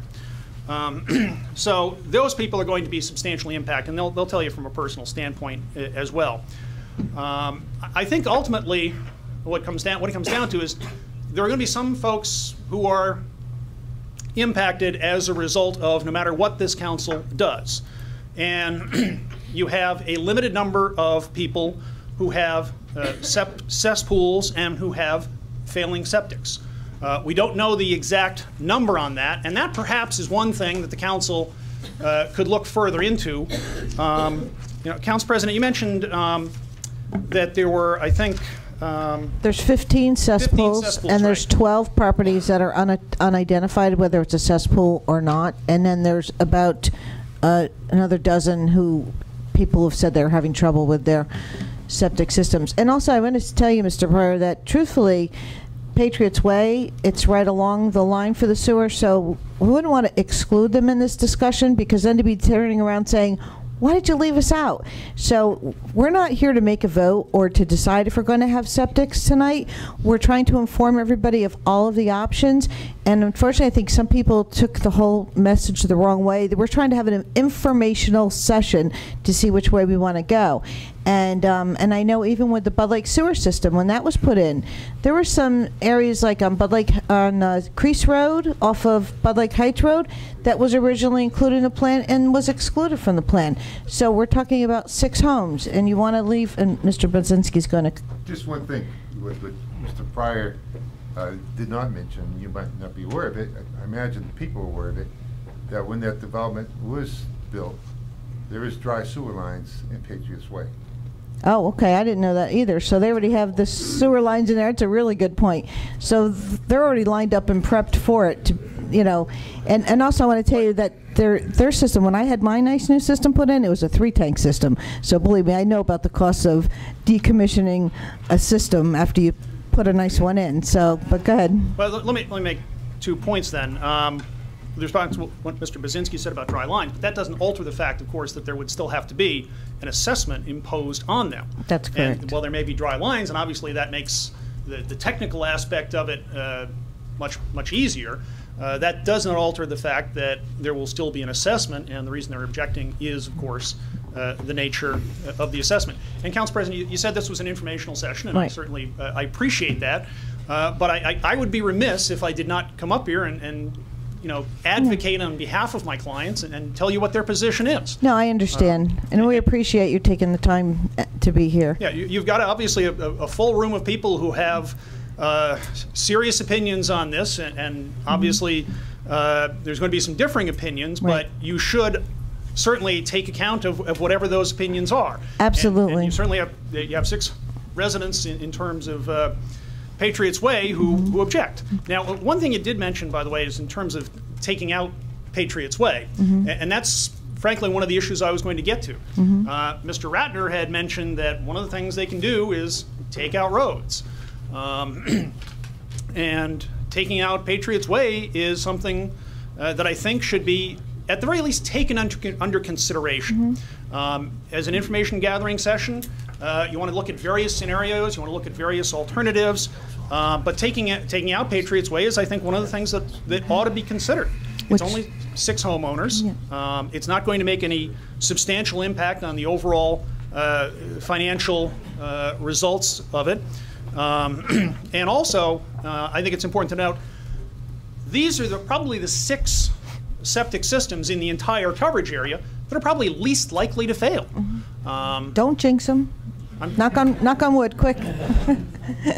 Well, let me put it this way: they're the 6 systems in the that are the newest systems that are network. Right. They were built in the 1980s, and as I said, they're not old systems, and with the old systems, you never know what you're going to get. But excuse me, everyone. Mr. Pryor speaking. We want to pay attention to what Mr. Pryor. I'm sorry. Go ahead. I was saying, even with the old system, some of these last for decades and decades and decades. And it's interesting that you had mentioned that there were 12 cesspools, I think.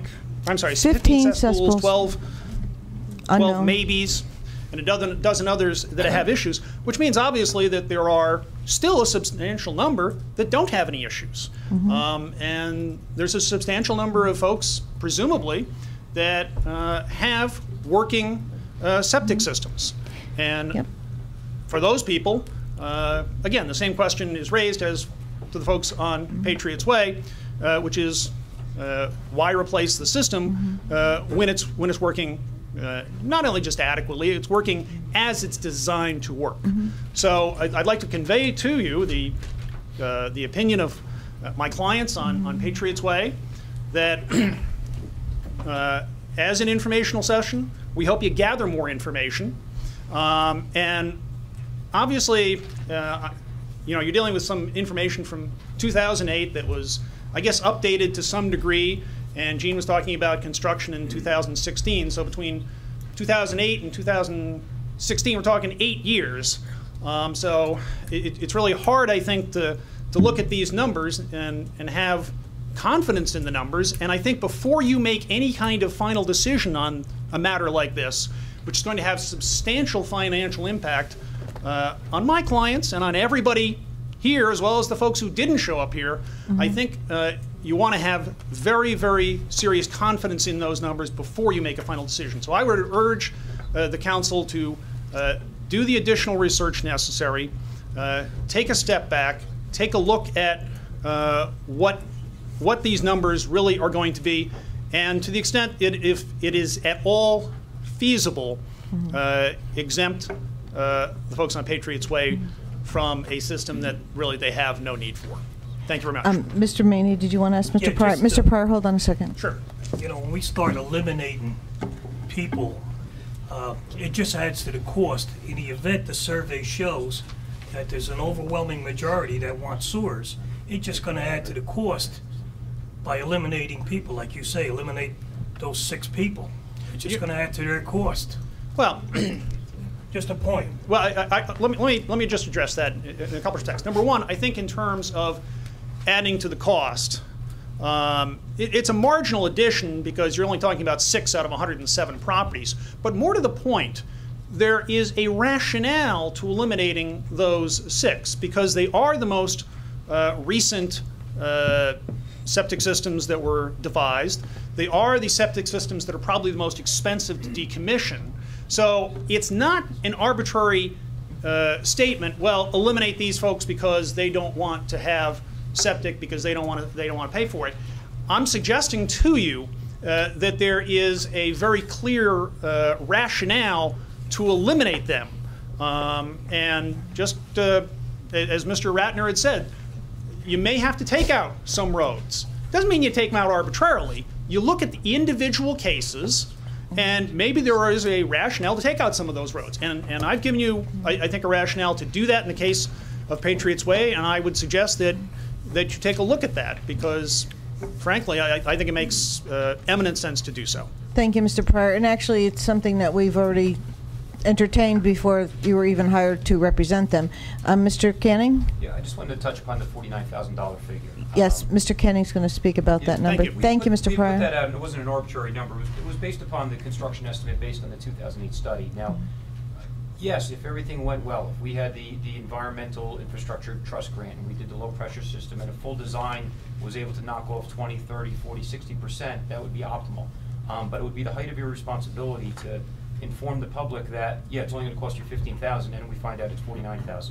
There would be a near riot in this chamber. So we went upon those best estimated engineers' estimates, and that is the figure our professional came up with in the worst case scenario. So being responsible, and we think it's responsible to let everybody know in the worst case scenario, this may be the number. Now in reality, maybe it isn't, but like I said, it would be irresponsible to lead everybody down one path and then say, oh, sorry, we made a mistake.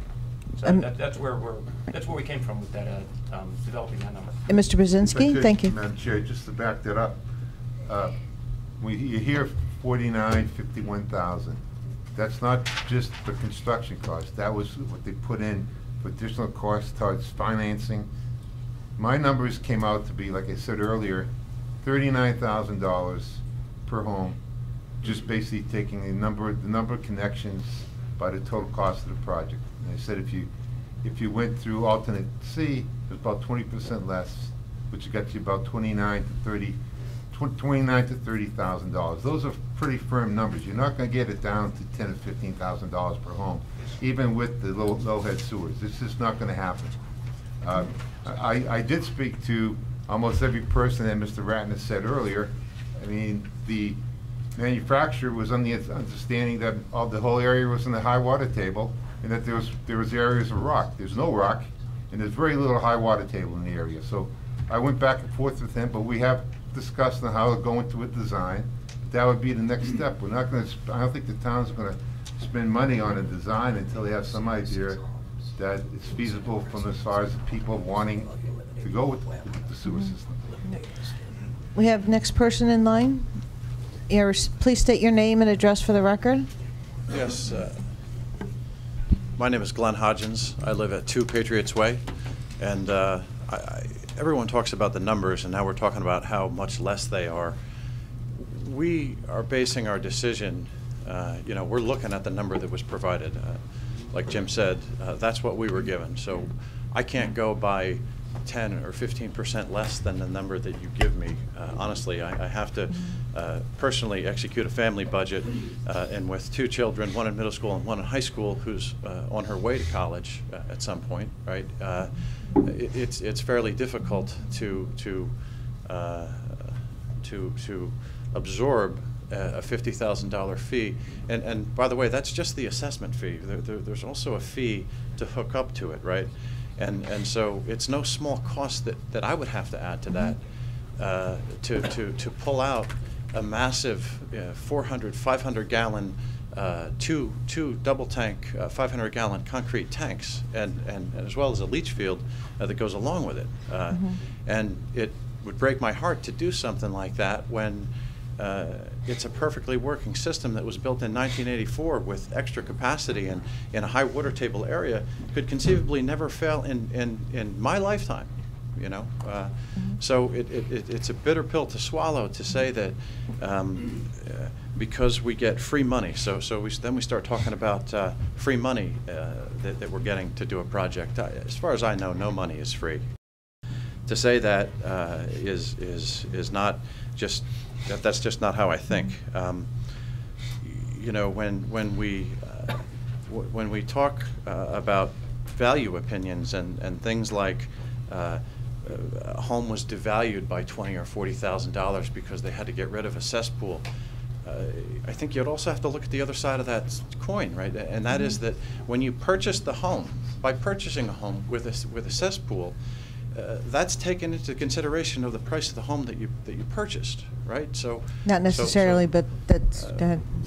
I'm making a statement, Madam President, and I know you seem fairly concerned in this, and quite honestly, you seem like you're very much for this project, and I don't know what your personal reasons are, but. If it was a very reasonable price, absolutely, but this tonight is to make sure everybody understands all of their options. Pardon me, but I think you've said that many times. Yep. And you've not only interrupted me, but I'm sorry, go ahead. The person that we had hired to represent us. So I don't really think that that's appropriate. But when you talk about devaluing homes, which is a statement that you made, I go back to my point. I don't understand how you can't take into consideration that my home is devalued. If I have to take a loan out and finance it over 30 years even, or 20 years, let's say, I'm looking at $400 to $500 a month. I don't have the cash flow to absorb that. This economy, my salary has not gone up in the last 4 years. It's gone down. And I try and do the right thing and make the right choices with my family, but it's not always easy. And there's a lot of sacrifices that you have to make. And when something comes out of I would hope that somebody wouldn't come to me and say, I have a 2010 Ford Explorer, and because that doesn't run on a hybrid fuel, that I would have to sell that car, get rid of that car. Should I just get rid of that and get an electric car? Is that because that's popular to do now for the environment to do that? Should I just do that? Or would that be arbitrary, capricious, and unreasonable for somebody to make me do that? Because that's what you're asking to do to me when you tell me I got to pull out a perfectly good working septic system and bear the cost and then get assessed $50,000, $60,000 total project costs to get that done. Because that's what I'm looking at, probably $60,000 in this whole thing. And I don't think that that's fair. One other point I want to make is that when we talk about, I'm sorry, I forget her name, who spoke for the Morris County DEP. I don't know how much we've looked into the fact that there are endangered species in this area that we're talking about, in this Highlands Preservation Area, and one of them is the eastern brook trout, and that is a fish, a native fish to America, to the eastern United States, and it is very prevalent in Kruger's Creek and Drake's Brook.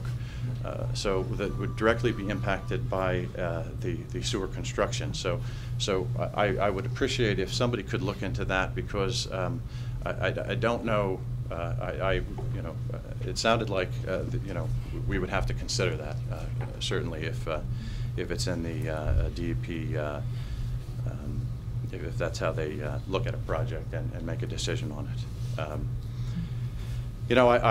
I do feel sorry for somebody who has a septic system or a cesspool. I don't want to sound like I don't have a consideration for somebody who's in a bad spot, but I have to get up here and argue my point and my situation, and that is that I don't have that situation. And we carefully selected our house when we moved to Flanders about 10 years ago. We looked long and hard in the surrounding areas, and we took a lot of things into consideration, which was the schools, the quality of life in the town. We also hired a home inspector and an inspector to come and inspect our septic system. And to what we found that it was a perfectly working system that looked like it was relatively new, and it was built in the 80s, and a massive system. So we looked at all the factors. I thought we made a good decision. This coming out of left field, I thought it was put behind us. The homeowner did mention that to us that it was brought up. I think we're legally required to if I decided to sell my house. Even if the project was 5 or 3 or 4 years down the road, I would still have to say that this plan was under consideration, and then I'd have to say that you'd have to take $60,000. And let me tell you, $60,000 is over 50% of the equity in my house. How can you ask a person to take that cost? It's a major impact to me, and financially would put me under. And I honestly think that it would have, it could have it could force people out of their homes, definitely, and that's.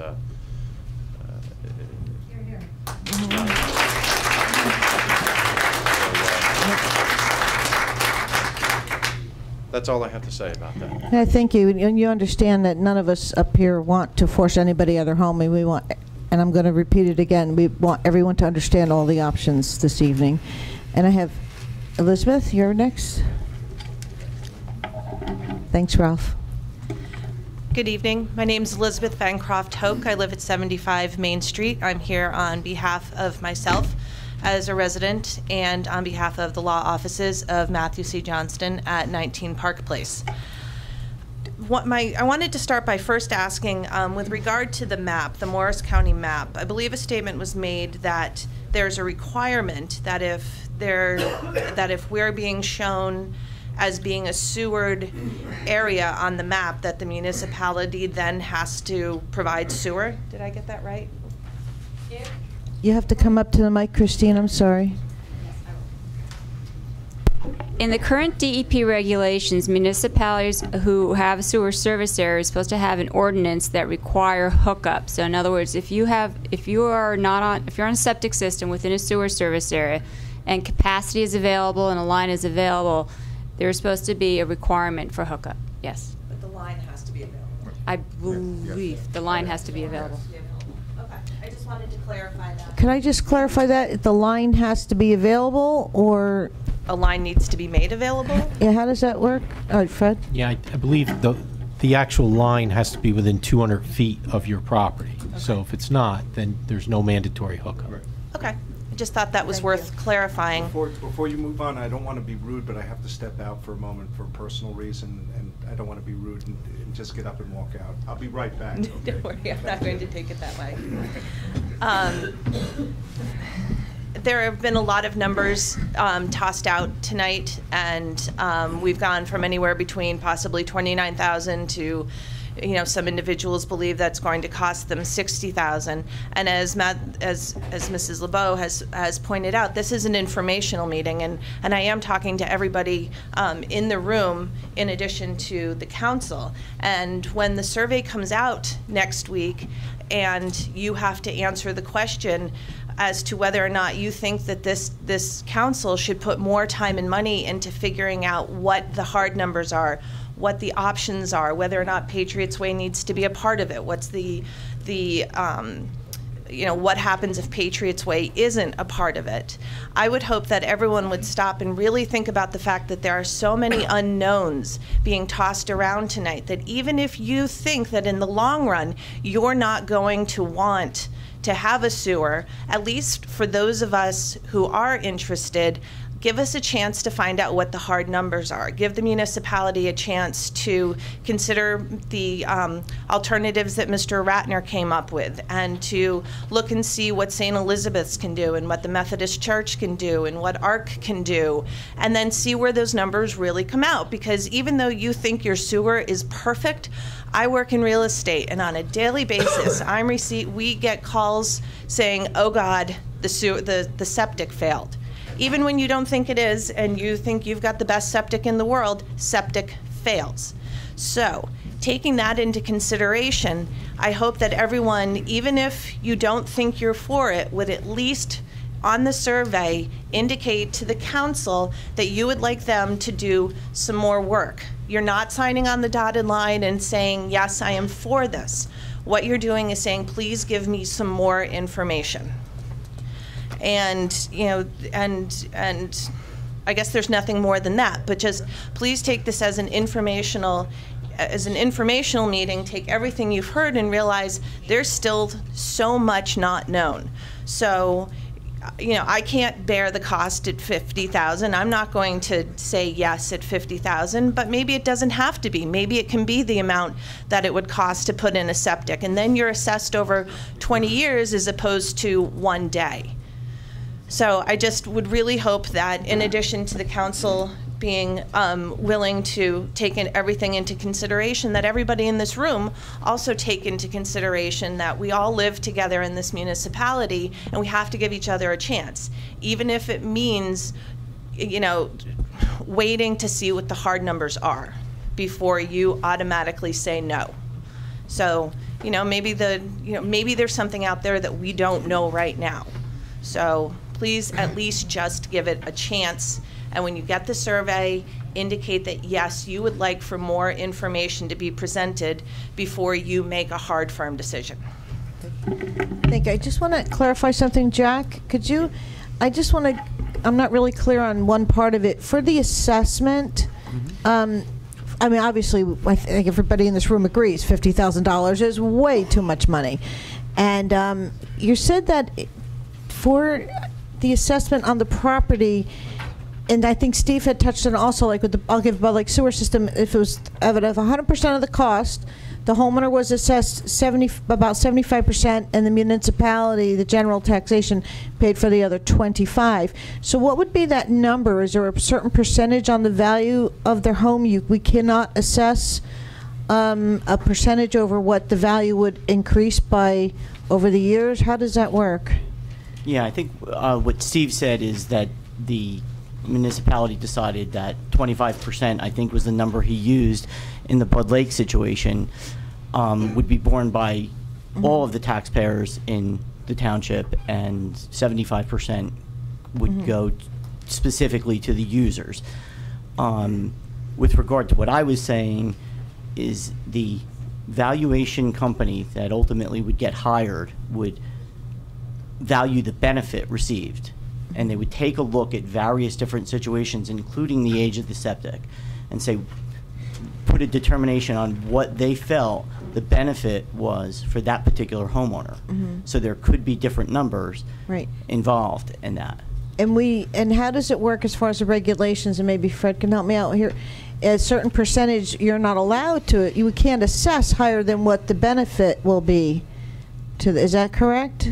Yeah, right. Yes. I mean, you can't assess for more than the cost. The cost. So if ultimately they determined that everybody's cost was, pick a number, 20,000, but your benefit happened to be 30,000, they couldn't charge you 30,000. It's not a moneymaker for the town. Right. And what about, however, the reverse is also something that everyone should consider. Right. Is if the cost for everyone worked out to be 20,000, 40,000, 50,000, whatever that number was, but the benefit arrived at by the valuation company, who ultimately would look at all of your properties. If that number was less, then that's all they could charge you, the individual owner. So if charge for taxes or charge for the assessment, for the assessment for the project, for the cost, for the sewer assessment. So let me just, we're just using arbitrary simple numbers here, just to for the point. So let's say if it was $50,000 and the evaluation company says no, their property is only going to be improved by 30,000, the town would have to pay the other 20,000. That's correct. Yes. Okay. So that's I think that's important for all of us to understand. Also, that's another component. And see, this is why this is good. It's a great informational session. We're getting all of these facts out here so we can all understand where it's coming from. Like what we have to work with and deal with. So does anybody have any? Mr. Perkins, do you have questions, sir? I do, Madam President. Okay, thank you. Actually, I had some questions, but I had statements. So if you're not ready to, we're not ready for statements. We're just trying to get information, then we'll do statements. I understand it. And what I have is informational, which is at least as informational as what you've been imparting to the audience. Good. So as soon as we can get to that, I'd sure like to impart that. Do you want to share that now? It's up to you, Madam President. You hold the chair. Please do. Thank you very much. Just a couple of things I'd like to touch on. When we talk about the septic tanks, you don't actually remove the septic tank. What you do is you have it pumped and you have it filled with sand. I happen to be one of those lucky people in the Bud Lake sewer system who's on a gravity system, one of those grinder pumps that is being espoused as the wherewithal that's going to save us from exorbitant costs. Let me tell you how many times that pump has failed. 3 times. It's amazing. You also have to pay, if you have a gravity system, you have to pay as the homeowner for the excavation and the installation of the sewer line from your house to the curb. If you have a grinder pump, you have to install from your house to the grinder pump. The rest of it, the township typically absorbs. At least that's the way we did it in the Bud Lake sanitary sewer system. We talked about the cesspools and the folks that have cesspools and how terrible it is, because if you come, the DEP said you can't have that. Well, a few years ago, the DEP said before you can sell a house with a well, they instituted what's called the Private Well Testing Act. And we have at least one council member who's sitting here who sold a house, and Mr. Wilpert, who's my health officer who's sitting here, will vouch that if you have that home tested and that well comes out bad, you, before you can sell it, must pay for the reparation, or at least whoever's going to buy it. That can be pretty costly depending upon what's in the drinking water, let alone in your sewer system. When we talk about the Superstorm Sandy, I mean, you guys all live here. Anybody lose power last year? You know that saying that everybody comes out with, the things that you should do before, when you know a storm is coming, what you should put in your bathtub, you should fill it up with water. That's great, because you'll run about 10 or 15 buckets of water to flush your toilets before your grinder pump, which runs on electric, no longer can pump the sewage from your house. So now you're going to have to go find someplace else to be, because you can't pump. So your well doesn't pump and your grinder pump doesn't pump. So it's not this savior. All right? When we're looking at the cost, our engineers came up with the cost based upon a 2008 study that we were asked to perform. Based upon that, if someone said, Ray, you can go out and buy a brand new car, and I want you to go out and buy one, and you know what, you can get a Rolls Royce for $51,000. And somehow, magically, I went out in the state with the free money that all comes out of your federal tax anyway, or someplace state tax. It's not free. So now that free money, and the guy comes out and says, you know what, I got a $10,000 bonus for you. The state's going to give you $10,000 off. So now the car cost me $40. But inevitably, it's really costing me $50 because I have to pay for the money. When we look at the assessment, if the assessment, as Jack has said, if you get assessed, if it's $51,000, they come back, they say, well, it was only $40. That's $10,000 times the 100 people. Guess what? That all gets pushed over to the rest of us, and it'll be included in your next tax bill. Because now you're not only will you pay for that special assessment, you will pay for the increase in the taxes that the assessment was found to be improper. So when we're looking at this, you need to look at it from a long and hard. And I appreciate what all of our people have done, that our council president has asked to get an information session here. Don't take the number that was given and say, if I had to do it tomorrow, this is the number I need to look at. If by magic President Obama sends tons of money to Mount Olive Township and we're able to do this for half the price, then you come out ahead of the game. But understand that you don't remove your septic tanks, you fill them in with sand, but there are excavation and installation costs that you as the homeowner are going to have to bear that are not included in the costing that was provided. Understand that. It's your responsibility to do that. And understand, when the power goes off for those low pressure systems, you got no sewer. So go to the local hotel, which I have done many times, and during the hurricanes, we were up here at the senior center. So things that you need to consider as we move forward. Thank you, Madam President. Thank you. Ma'am, you can state your name and address for the record, please. I'm Kim Thomas from 5 Patriots Way in Flanders. The dreaded Patriots Way again. Kim, could you bring the mic down a little Sure. bit, please? Thank you. You answered some of the questions that I had that I wasn't sure if everybody were aware of. Obviously, evacuation of our septic or filling in the septic is not included in this assessment. That's correct. Correct. Right. And they'll hook up, and then if you saw the size of our septics, they take over almost a half of an acre of our yard. We all have acres. So that's a lot of money for us, in addition to the assessment. And, the one thing I think I want you guys to take into consideration, I know this is for informational purposes, but this is something that's very important. I'm a realtor. I've been selling real estate for 12 years. If there's people that just cannot afford this, whether it's $25,000 or $50,000. They cannot afford $50 a month more. They are barely making ends meet.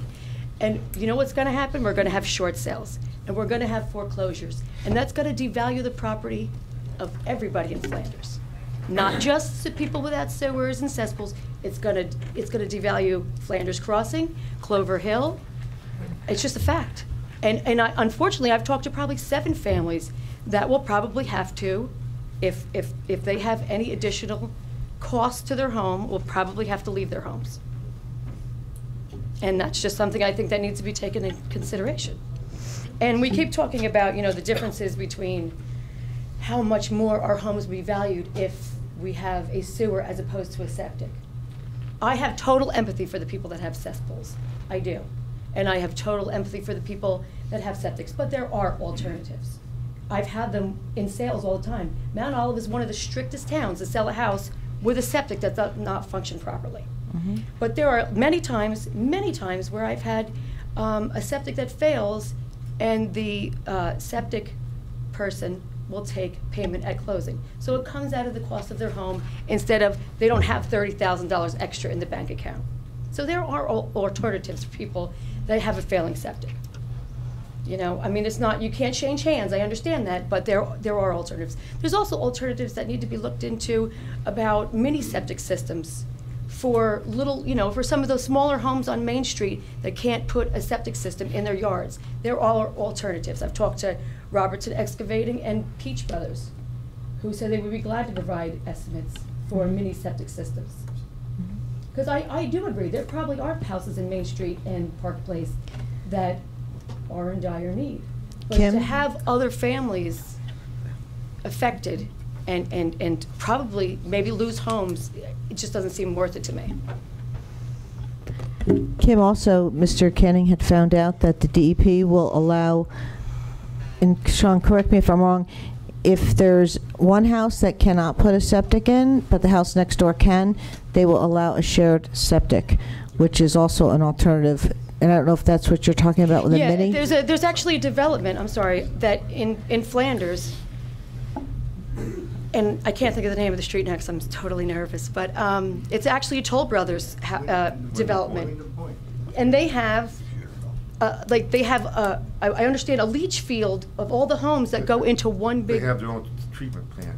Yes. A large leach field off one of the roadways. That's a whole different system. That's a whole different system. They have septic tanks for each one of their homes that goes into a low pressure system. Okay. It's a whole different system. Okay. If I can, Madam Mr. President, in the Kenny. letter, no, she's correct. I had alluded in one of the alternatives.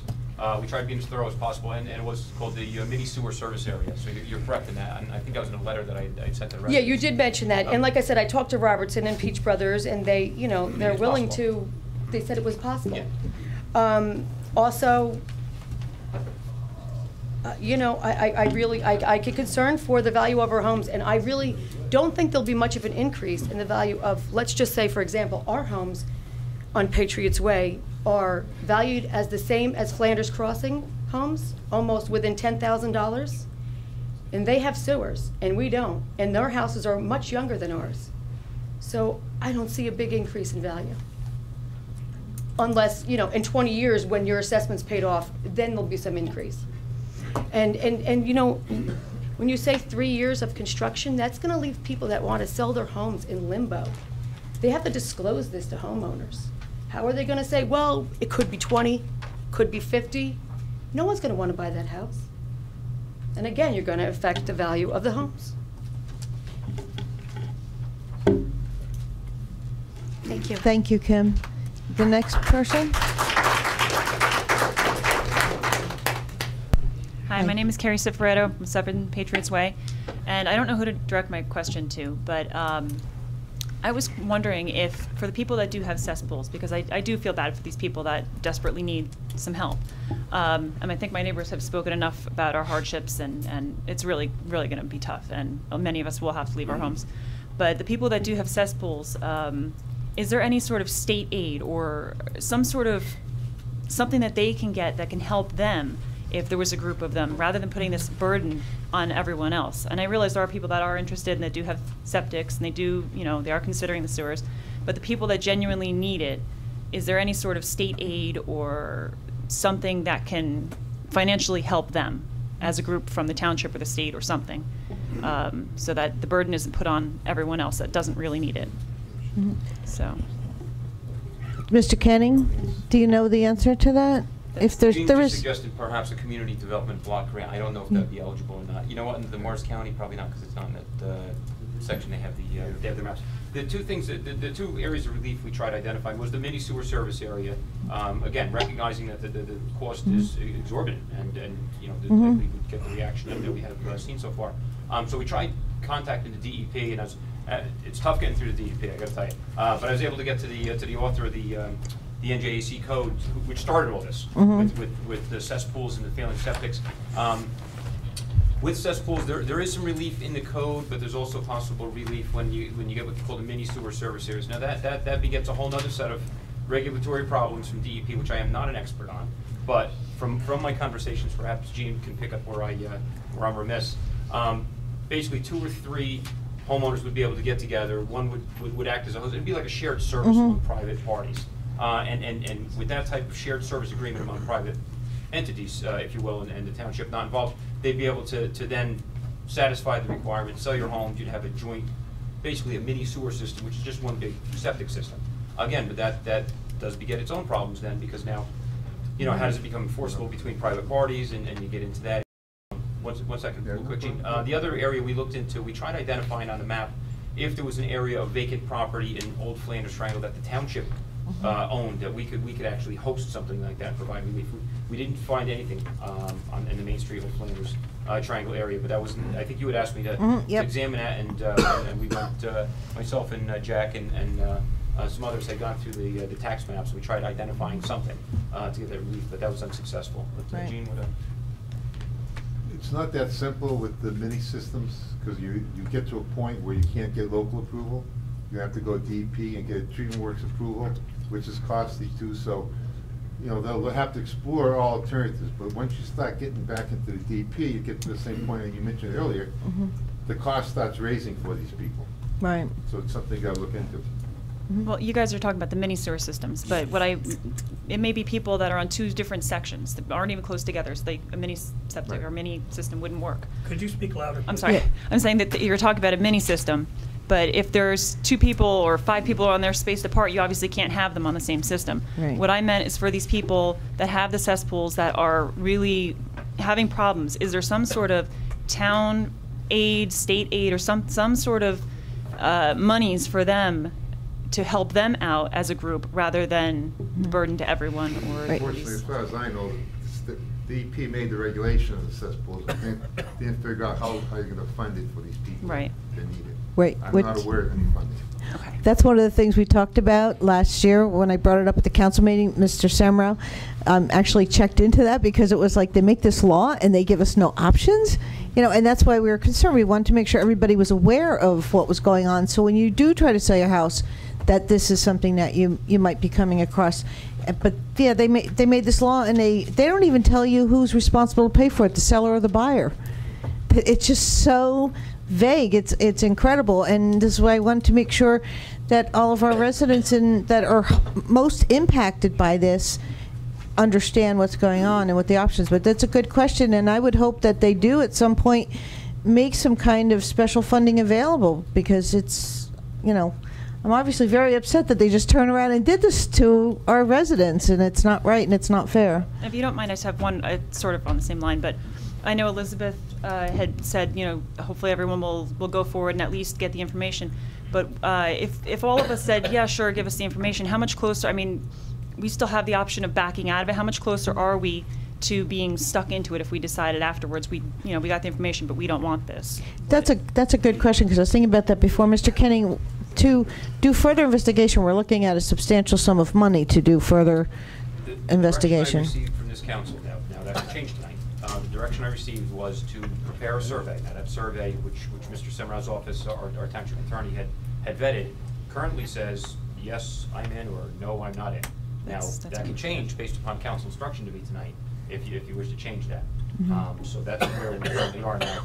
If we were to amend that in some fashion or form before we sent the survey out and say, okay, we were interested in doing a subsequent step, and then basically, I guess, going to a design where we'd be able to hone the numbers down.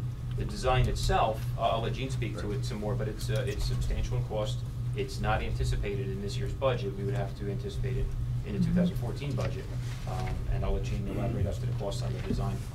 You realize if you're going to get to the next step and you want concrete numbers, then you have to go through the whole design format, which you have to do your environmental assessment. You have to do all the other studies and start dealing with the DEP, because you're not going to go with another number and people are going to say, well, it's not really a firm number. You're going to have to go through all the steps. I mean, the number you have right now, as far as I'm concerned, the range I gave you are firm numbers from a conceptual standpoint. Until you get into design, but you need to do geotech surveys. I mean, you got the whole gamut for the design if you can go to that stage. Right. Thank you. We have another gentleman who's ready. Please state your name and address for the record. My name is Sean Hopkins. I live on Gervich Street, which is in Phase 2 of this proposed plan. If you're just looking at going forward based on this survey, is it based on majority of the 107 homes that come back with the result? I believe we were looking at a 60%, gentlemen on council. Do you guys want a 60% one way or the other? Is that the Mr. Perkins? Madam President, I wouldn't be anything less than 75%. I wouldn't be voting in favor. How does the rest? I said anything less than 75%, I would not be voting in favor. So what they're saying is that it would have to be 75%. Well, that's what Mr. Perkins has said. Is that the consensus of the council? I was watching them nod. Can we take a straw poll? Mr. Ferrante? 75%. Mr. Nacastro? 75. Mr. Perkins? 75. Mr. Roman? 60. Mr. Stazak? 75. Mr. Mania? 75. Mrs. Laybow? I was more inclined for the 60%. Okay, so 60% of the 107 But people come back. 75% won, so Okay, it'll so be 75% of 107 people get to decide Right. if we're going to move forward with the project. if we're going to go That's the further and township, right? expend further money into getting our hard numbers and moving forward. All right, so for your valuation expert asked, is there a difference in assessment currently for someone who is identical home on septic or sewer? That hasn't been, the fact that you're on septic or on sewer hasn't been the main consideration. It's really been an analysis of the sales that occur within each neighborhood. So that isn't something that we put a value on, no. Okay. So your current structure right now for your valuation does not differentiate between sewer and septic. Right. So we have 107 homes.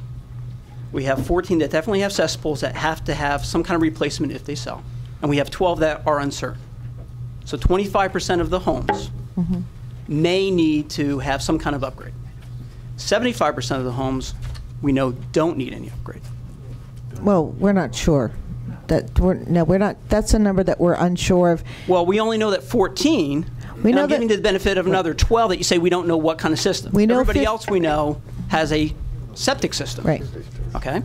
And we've heard evidence over the last however many years that Mr. Wilper said that 25% of the 200 homes that he looked at have been upgraded, and he has no evidence in the last 10 years that anybody has failed or has had not been able to replace their septic system.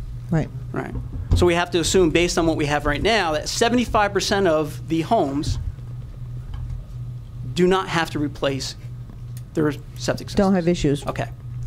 So if there's no differentiation in value for 75% of those homes, so you're going to make them replace their septic, put in a sewer, and there's no increase in value of their homes, we have 75% of that total cost that those people potentially could go and appeal and get that total assessment wiped out. So that's 75% of that cost of $4 million. So $3 million, if we're saying it's a $4 million project, is that what the cost is? So $3 million that will now be forced on the taxpayer in general. And we're going to let 75% of 107 people decide that for everybody else in Mount Olive. That's what we're saying. No. Correct? No, Sean, one thing I want to say is, and I know you're a tax assessor yourself. That's correct. But I think when Mr. Marcione answered that question, I'm not saying a lot of the things you said aren't correct, but I just want to, about the differentiating value, I think Jack would agree when he says that on like the record card, there's no distinction between septic and sewer. But when you look at a whole neighborhood, that whole neighborhood may have septic, and that whole neighborhood's value could change if it's on sewer. I'm not saying that everything else, I'm not going to argue with you about the other points, but I just want to clarify the way you asked Jack that question.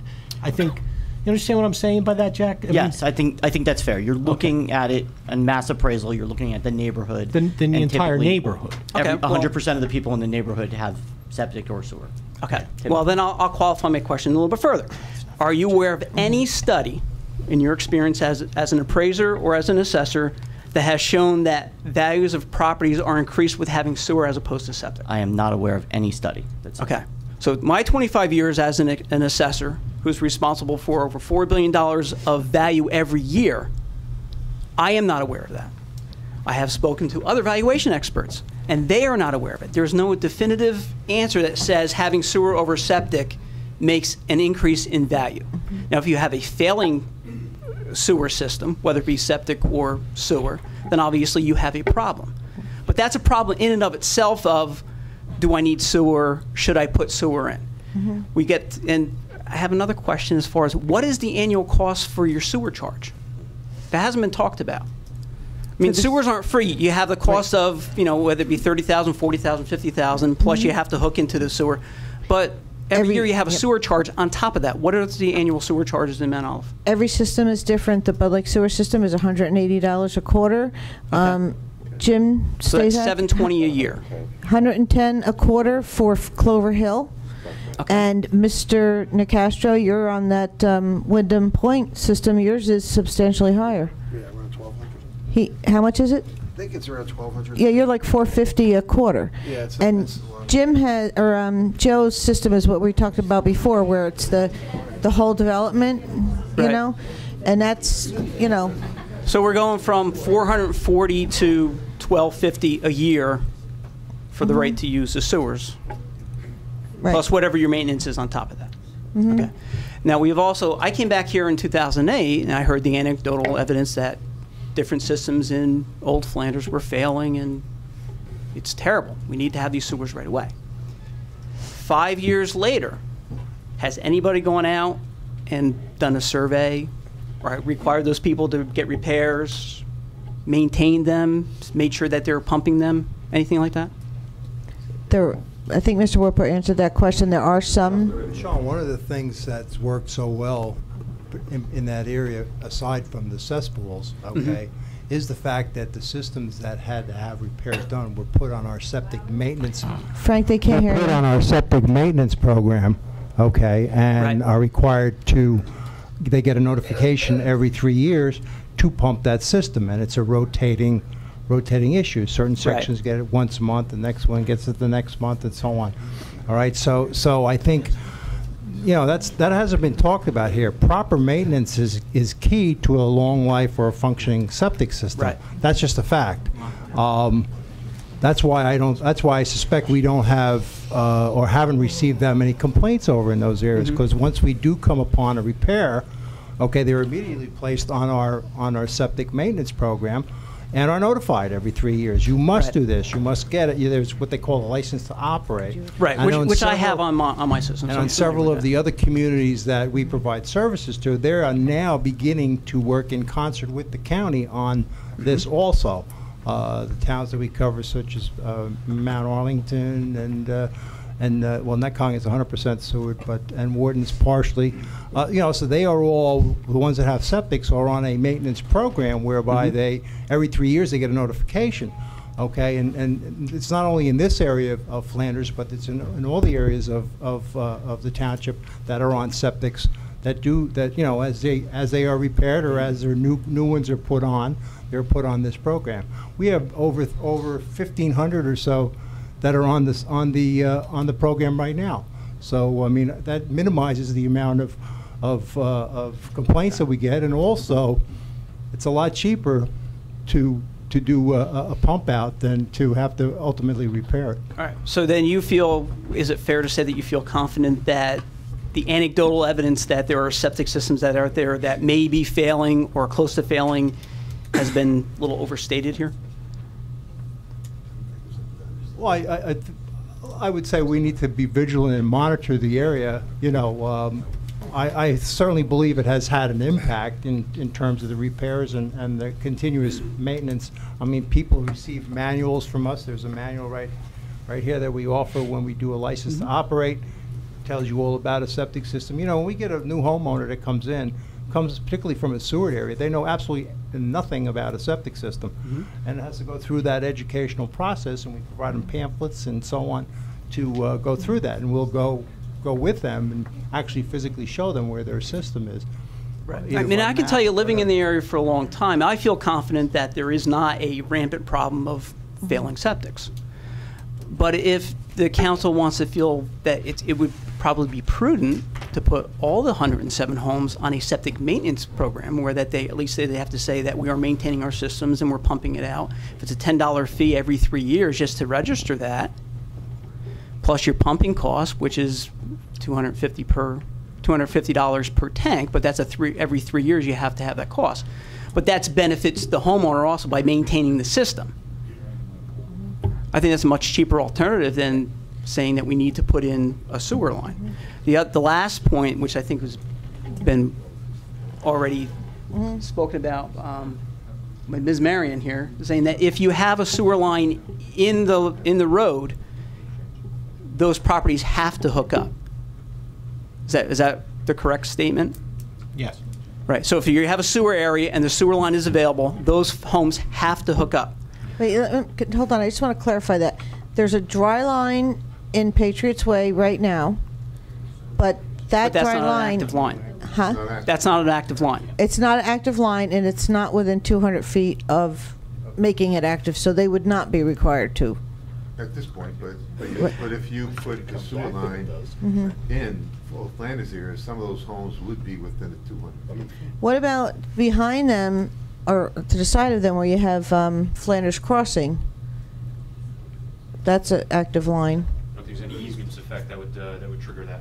There's what? I don't think there's any easements in effect that would trigger that to Okay. detriment to the people on Patriots Way. Thank So you. if I you didn't mean put to this- interrupt you, I just wanted to clarify that. So if you just put the in- sewer main from the emergency exit on Flanders Crossing down to St. Elizabeth's, Right. then the houses on the corner of Patriots possibly could need to be required to hook up, correct? I would think possibly, because you have the sewer line that goes right down the road. Mhm. Right. Right. And then if that first one, then you'd be within 200 feet of the next one, wouldn't you? Possibly? And then the next one you'd be 200 feet, right? So the dominoes would fall. So basically, if you're going to put the sewer line in on Main Street, which is the start of the hub, Right, then Patriots, you can't say we're going to eliminate Patriots Way, right. right? You're absolutely right. All right. Those were just Thank the you. things I think we need to consider if we're going to consider everything going into the plan forward. Thank you very much. Thank you. Next. We have the next person. Oh, I just wanted to say, just somebody just mentioned, I guess Sean just mentioned the county's, Mr. Wilper mentioned the county septic management program. We're doing a pilot project right now. Mount Olive is participating. We're doing a web-based tool to make it easier for the health officers who do decide it's a voluntary program to set up essentially inventory all the septic systems in the county. The county actually has a geographic information system, and we do have a current listing, or as it needs to be updated, of all the homes that are on septic, or what we call assumed septic. We don't know if they're cesspools or something else, but those that are not on sewers. For the Highlands Council is also very interested in this process, and they're participating as well, and they're looking for municipalities eventually. This is going to be over a longer term for a pilot system for those properties that are in the preservation area that are required to conform. So they are looking at eventually, probably like you said, looking at putting all the everyone who's in the Highlands Preservation Area that is north of the railroad and the old Flanders area would probably eventually have to go on a cyclical pump out inspection system. That's not yet set in stone. That's being discussed right now. That's just being bandied about, but that's something that may come down the road in terms of the properties that are in the preservation area. in the preservation? In the preservation area, not Christine? in the planning area. Not in the planning area, just in the preservation? Yeah, so it's like if you're on the wrong side of the tracks, that's what you're going to have to, you may be, again, if you're conforming and you're required to conform in the preservation area, this is something that may come down the line. Okay, good to know. We have, Christine, correct me if I'm wrong, I guess you're saying Mount Olive is ahead of its time in terms of doing the maintenance program. Absolutely. Thank you. we have, yeah. You got to get it where you can. Did you have a question for, just right there in the microphone, please? I thought I heard you say Wait, name and address for the record? Santo Recchia, 3 Patriots Way. But I thought I heard you say earlier that it was only the houses in the Highlands area, north of the railroad tracks, that were required to hook up to a sewer if it was No. within... They are, no, and north of, okay, if you're north of the railroad tracks, if you're on the 206 side, then you've been removed from the sewer service area. There is no sewer service area within, unless if you already had an existing line and you're already been on a sewer. But if you haven't been hooked up, there's no active sewer, you've been removed from the sewer service area. Okay, and so then what they said earlier is true, that if a sewer does come within 200 feet... If you're if you're not within, now that's a question I have to find out. If you're not on this map, okay, if you're not shown in the future sewer service area, I don't think you can be hooked up. So for the people in Patriots, this is up, and depending on if you said, okay, Patriots Way, we're not gonna hook them, you need to remove them from the sewer service area. That would be an option as well. Christine, when this is our workshop meeting right now, and then we'll go on to our public meeting when we're finished with this. Is there any way that is that map for us to keep, or do you need to bring it back with you? I have to. You have to bring. Copies. Oh, you have copies? Yes. But if you want to take a look at it, you're more than welcome. Because just in case, if any of the residents, I wanted to, if we could go into the I don't know how much time you have. If we could I have can it. be here all night and it doesn't cost you any extra money. Thank you. If you could, in the cafeteria, so that some, yeah, just turn the lights off when you leave. So that, because I think there's a lot of people here interested in actually looking at the map. So when we go on to the next meeting, if you could bring it to the cafeteria right down the hall. Sure. So that everybody, is everybody like, a lot of people want to take a look at that map. I'm hearing I'm seeing some nods, but I would appreciate that. And then, but Jean said that also if anyone's not available to stay later, we have copies in the planning department. The planning department has it, and if you need more copies, I have it on my computer. I can just get more copies sent to you. Okay, so so we do have options. So because she keeps talking about this map, and it is very interesting information to look and at. we do have it on our website, and I can send you the link to it. Okay, as well. that's wonderful. Maybe Mr. Canning we'll post that on the township website too.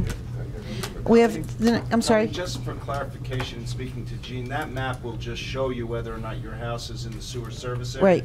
Which is exactly what we were discussing before. If you're on the north side of the track, Mhm. you're not in the sewer service area. And if you're on Right. the south side of the track, you are in the sewer service area. So that It's not going to give you a lot of. It's not going to give you a lot, but some people may be interested in Yes. looking at it. I just don't want people to think that there's something. Oh, there's novel no, in that map. yeah, there's nothing magic, just that it's just informational. Ma'am, your name and address for the record, please?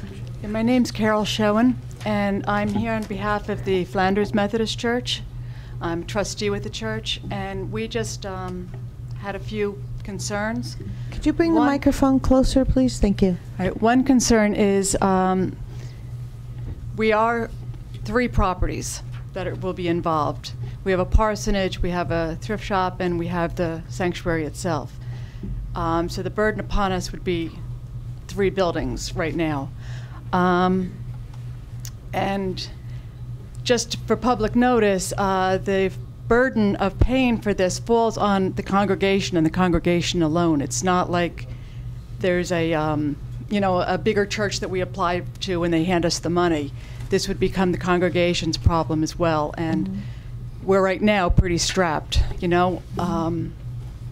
we work on a budget and we zero out every year, so this would really become an impact. Again, though, if we needed to put a sewer in, that would be a septic in, that would be a problem for us also. But talking 3 properties on the congregation's shoulders, I just wanted to make that clear that that is the case. The other thing is we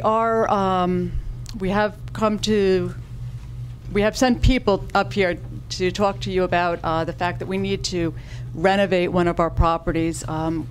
As I said, we have a very active thrift store that serves the community at large. We help an awful lot of people. We do an awful lot of good, and we raise about $150,000 that is able to go towards church needs, community concerns, and charities. That building is in disrepair. The town has been very supportive of helping us along and being patient. And you were saying before how much things cost to look into. It's cost us already about $15,000 to look into having the building repaired. It's going to cost a lot more. Before we can proceed with this, we need to know if we do get the money together to renovate our thrift store, we know we're going to need new septic. How long can we wait? We would like to start as soon as we could, hopefully this fall, maybe next spring. But what if we go ahead with this and we spend the extra, who knows what, $35,000, $40,000 on putting a septic system in, and then the year after that the town says to us, no, we're going to sewers. I realize this happens to people, but do you wait could we continue along with our present septic? How does this work? Do you understand what I'm getting at? Absolutely, that was one of the concerns that we had, Mr. Kennan. Yeah, because we can't afford to renovate, we're saving to renovate, we're looking for grants. We hope to renovate because I really do feel very strongly this is a huge community service that we provide. I mean, we sell our clothes for $1 a piece, and to raise $150,000 at $1 a piece all run by volunteers, is substantial. And to see that go down the drain would be a shame. Right. So part of this renovation would be the amount of a septic system or a sewer. So I need to know, is the town speculating we're going to come up with a decision in 6 months, 6 years? We're going to fact find, and if we do building, are there going to be easements? All right, we haven't made our decision yet. Leave your septic the way it is. You know, I was wondering if anybody can answer that kind of question. What I'm gathering, Mr. Kenny? I can. The direction, the latest direction I received from council, again, unless I have different direction tonight, is that the survey would be going out this week. I would like to see the results hopefully back in time for, I believe it's the April 16th meeting. That gives us about a month. It's I think the letter said it's a non-binding survey, but the council's taken into account, you know, the sentiments, and I believe as mentioned currently the benchmark is 75%. I get those findings back, I present everything to council, and it's up to council at that point. If it's, the council would have to make a decision. If it doesn't pass muster, is it a dead issue? Do they pursue it? I don't know, but that's the direction that you've charged me with. And Right. As of tonight, that's my orders. Well, if there are people with sailing septic or cesspools right now, how long would the town permit them to limp along? Limp along, is what I'm getting at.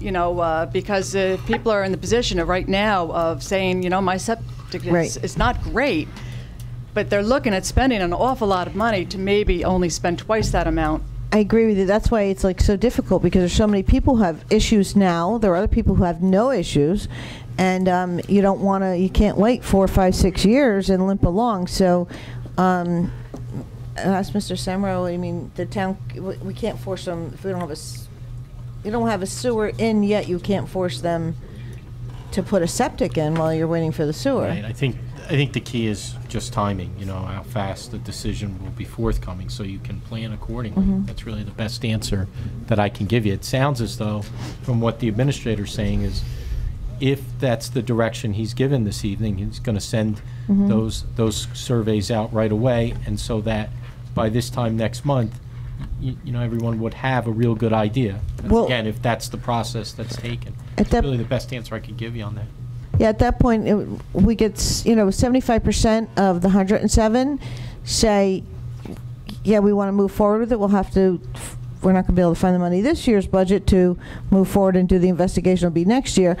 And so we're looking at a couple more years. If 75% say no, we don't want to move forward, that's going to be the answer. No, we're done.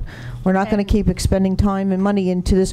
But in the meantime, everybody who has a cesspool or a septic system that's failing, hopefully you've learned options that are available. That's the whole point. Will we be getting 3 surveys?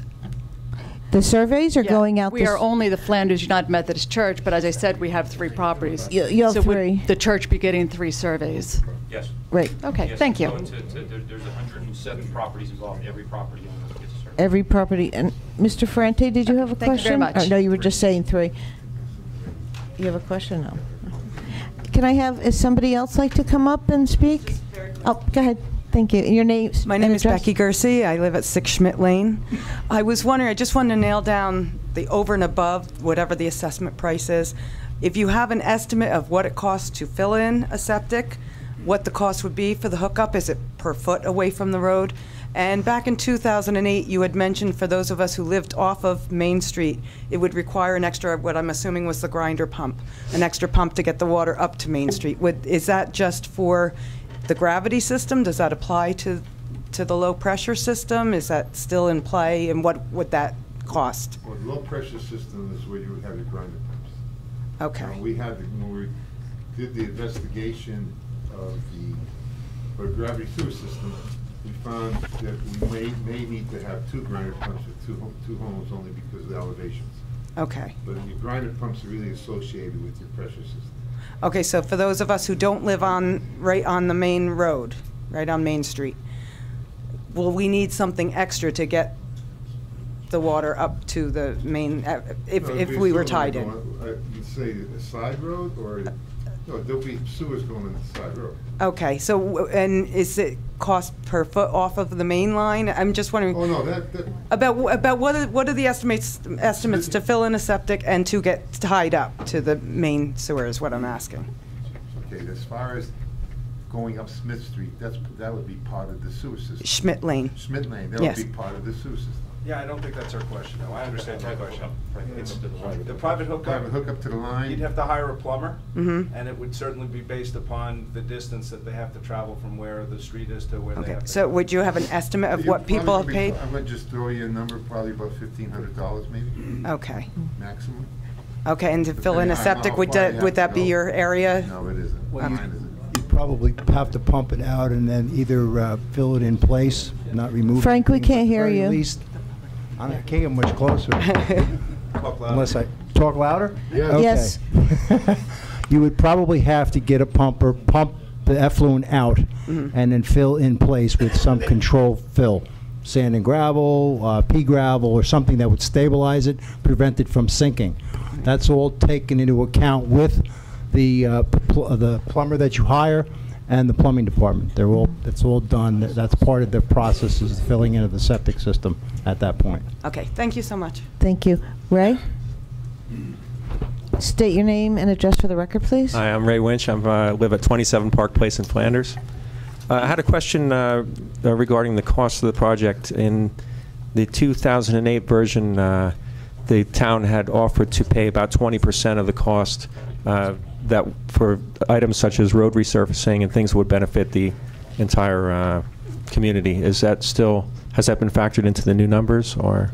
I'm sorry, was that something they decided in 2008, they would pay 20%? Well, I have the letter from then. I'll Yes. read it exactly. It says, if sewer lines are installed, a portion of the costs of the lines would be absorbed by the township, probably in the vicinity of 20%, for common aspects which benefit everyone, for example, road regrading and resurfacing. It's up to the Yeah. council if they still want to go that route. And that's pretty much going on with what Mr. Ratner was saying when they put the Bud Lake sewer system, and 25% was for improvements to the road that everybody benefits from, that the township would pay for. Right. And the numbers I gave you before did not take out the 20%. The 49,000 doesn't take out the 20%? Yeah. Okay. Did not.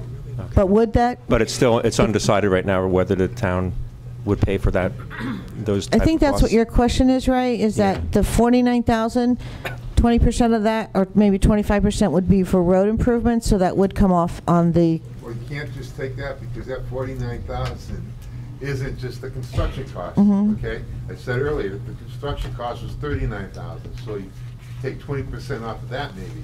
Mhm. That 39 to 51, the difference that was given, and I didn't give that number, but that difference is for funding and Mhm. bonding. So that's Okay. still a set number. Okay. That extra percentage is from our bond counsel. Our CFO was able to get in touch with Ed McManaman, and that was the bond counsel's number on the Okay. best estimate over 20 years if we were to float that bond and then serve the rest as an assessment. so you're saying that over 20 years, the price is actually 39,000, but after over 20 years, it would be 5150. I believe 49.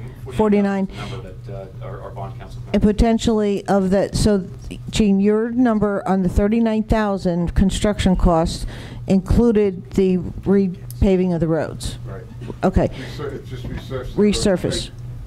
If you give me a few minutes, I can tell you how much that was. Okay. Okay? That's a good question, Ray, that you brought up.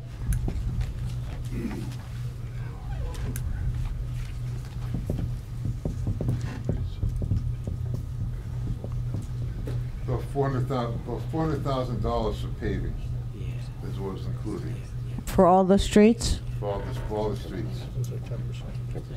So Okay. 400,000 of 2817, so 15%. You're right. Thank you. And also, I did have a question. You had Sure. mentioned a valuation assessment, valuation affecting assessment. That means basically people will be paying Excuse me, different Rich? assessments based on the value it adds to their property? Yes. Okay, so we're not looking at everybody paying 49,000. There'll be different, Mhm. Right. potentially if you in had. other if you- words, if the valuation company came to your property and said your benefit enhancement is $10,000, That's what your obligation would be. Right. If they went to your neighbor and estimated that it was 20,000, then that person would be 20.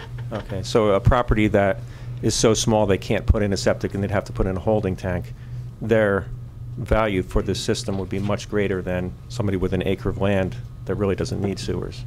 That would seem to make sense to me. Okay, so, okay, that's, I know all the numbers are in the cloud right now, but, Yeah. you know, thank you. Thank you. Kim? I have a quick question. When we Kim, did the just bring your mic down, please, and just state your name and Kim address for the record. Thomas, 5 Patriots Way. Thank you. When we get the survey, are we basing it on the numbers that you've given us previously? I mean, there's not going to be a new number in there. No. We're going to do the worst-case scenario number. That's what we're going to be thinking of when we do the survey answers. Yes, yes, we didn't want to put you in a position saying it's only going to be 15 and then have it be a much larger number. We felt that would be a disservice to all the residents. Okay. And you talked about cost to value, that if our homes are assessed and they say my house is only going to be worth $10,000 more, so I only have to pay $10,000 of that $50,000, and the town pays the rest? And then how's the town going to pay for that? I'm sure that's going to go out to the other taxpayers in Mount Olive, am I correct? So I think maybe other people in the town should be aware of this situation, because their taxes are going to increase and the market value of their homes will go down. That's a question that Kim brought up. How would that work, Sean? Would it be would it go to the general taxpayers, or would it go to the sewer authority? The sewer. General population will be subsidizing this. Okay. It's a consideration for council. It's a consideration for all of us. Mr. Perkins? Thank you, Madam President. Wendy, that was the point I was trying to make when I talked about if you're assessed, and again, if the average household is $30,000, and they come and they assess and they say the improvement only benefited you 10, and that's a $20,000 that now goes into this bucket. That bucket now comes back and gets, when I said you get hit twice, that's where you're going to get hit in the taxes.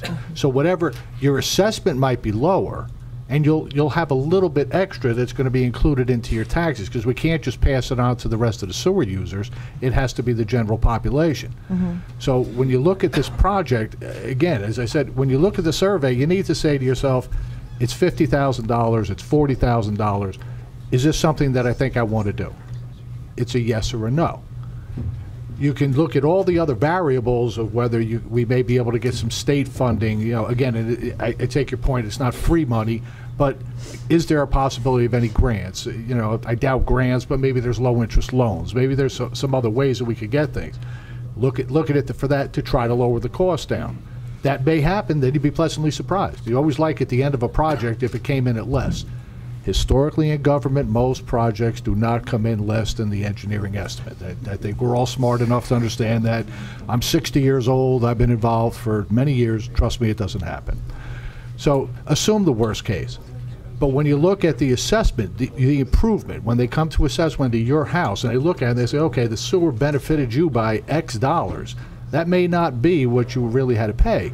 So now all of a sudden that 40 that your neighbor had to pay because he had a better assessment, his benefit was greater than yours. Somebody's going to pick up that extra $30,000. You're all going to pick up the extra $30,000. I'm going to pick up the extra $30,000, just like I picked it up for Clover Hill Treatment Plant, and just like the rest of the township picked it up for the Bud Lake Sanitary Sewer System.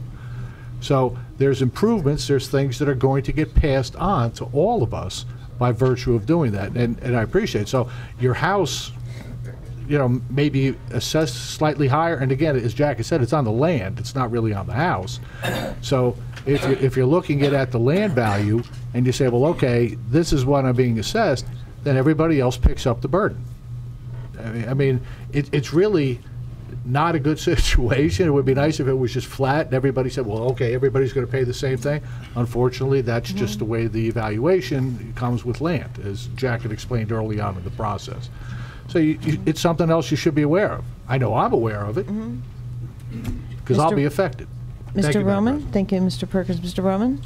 Jack, am I correct in understanding that someone whose home has either a deteriorated or failing septic system will be assessed more, and someone who has a perfectly running septic system that will receive little to no benefit will be assessed the least.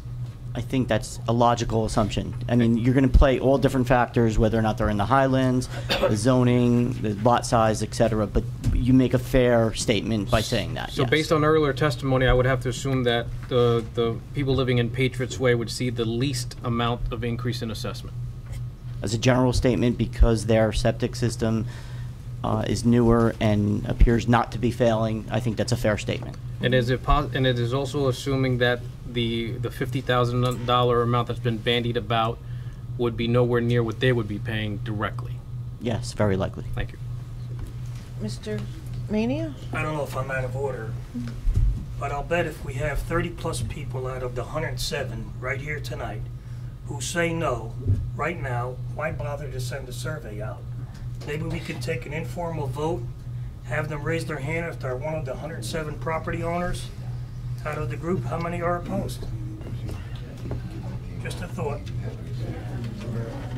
Well, it would all depend. I know there's a lot of people here who don't live in that area either.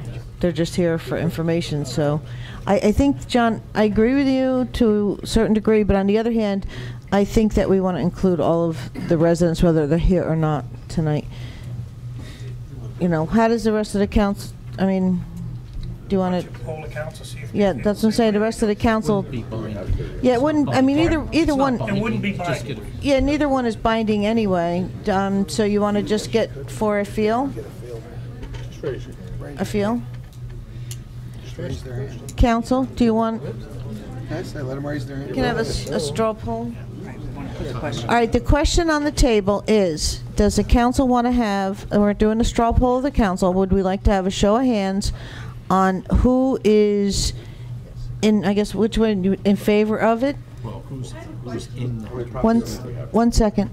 Who's what? Who's one of the properties identified at 107 is what Mr. Mania said. That's official. Okay, do we want to do that? First, we want to find out who here is in 107 properties identified, and out of those 107, ask for a show of hands on who is in favor of the sewers. We're going to take a straw poll. Does everybody understand the question that's on the table? Yes. Do we want to do this? All right.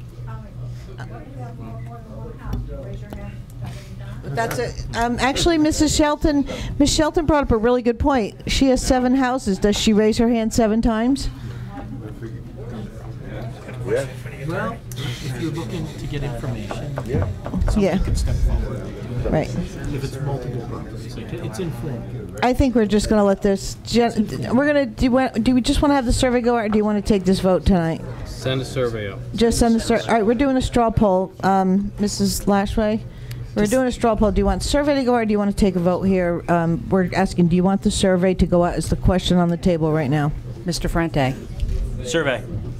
Mr. Nicastro. Survey. Mr. Perkins. Survey. Mr. Roman. Survey. Mr. Stazak. Survey. Mr. Mania. Straw poll.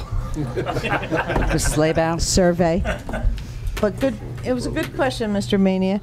I have some people wanted to ask questions. You have to go over there, Mrs. Shelton. And so, do you have different questions? Are you representing? Okay. Yeah, I have a quick question to Mr. Roman's point that Patriots Way may be assessed less. I just want to make it clear that the hookup fee would not be included. So, what numbers we have? Yeah, it's hard to hear. What numbers we have don't include the hookup fee, right? So, for us, that could be substantially more as well, right? Okay, we have some other people have questions. Ms. Shelton, did you want to come? Okay, you want to? If you can come, she wants to. Do you want to go all the way to the either one's fine. And if anybody else has any questions, we're going to wrap this up in a very short time. So if you want to come over here, let me know. I'm Phyllis Shelton. I live at 9 Park Place in Flanders. And I got a letter today from a gal that lives on our block, and her husband, who could not be here tonight. But she sent a letter, so I brought it. And it's from Darren and Gina Rio. They live at 31 Park Place. And it said, Dear Mayor Greenbaum and Council, we're writing today to express our overwhelming support for sewers being extended up Park Place. By the way, they live in an old house. all over our area, our backs are literally to the water.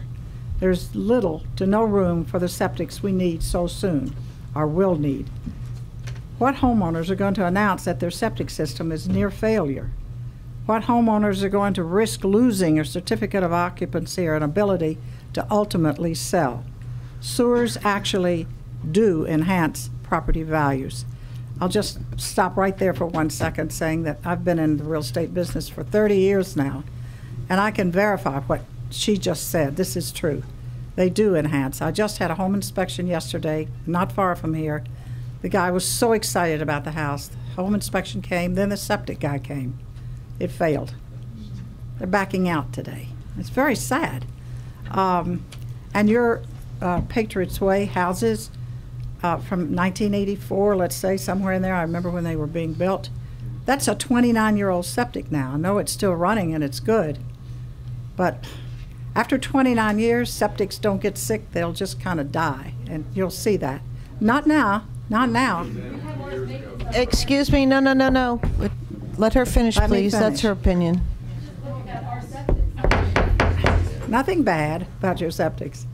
Given the frightening way of cost of sewers have been presented to date, $40,000 to $60,000 per household, everyone is understandably scared of the amounts that they are being told that they must pay.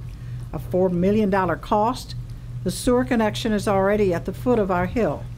Where is the in-depth research into developing a less expensive plan?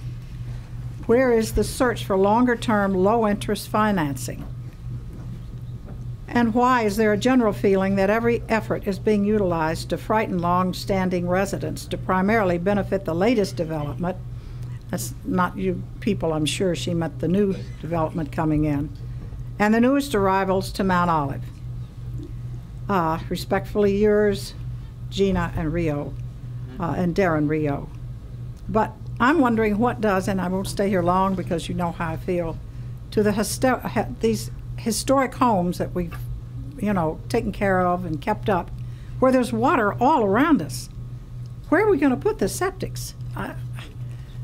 You're going to make a mound system, and what's that going to look like? I've seen that. It's quite ugly.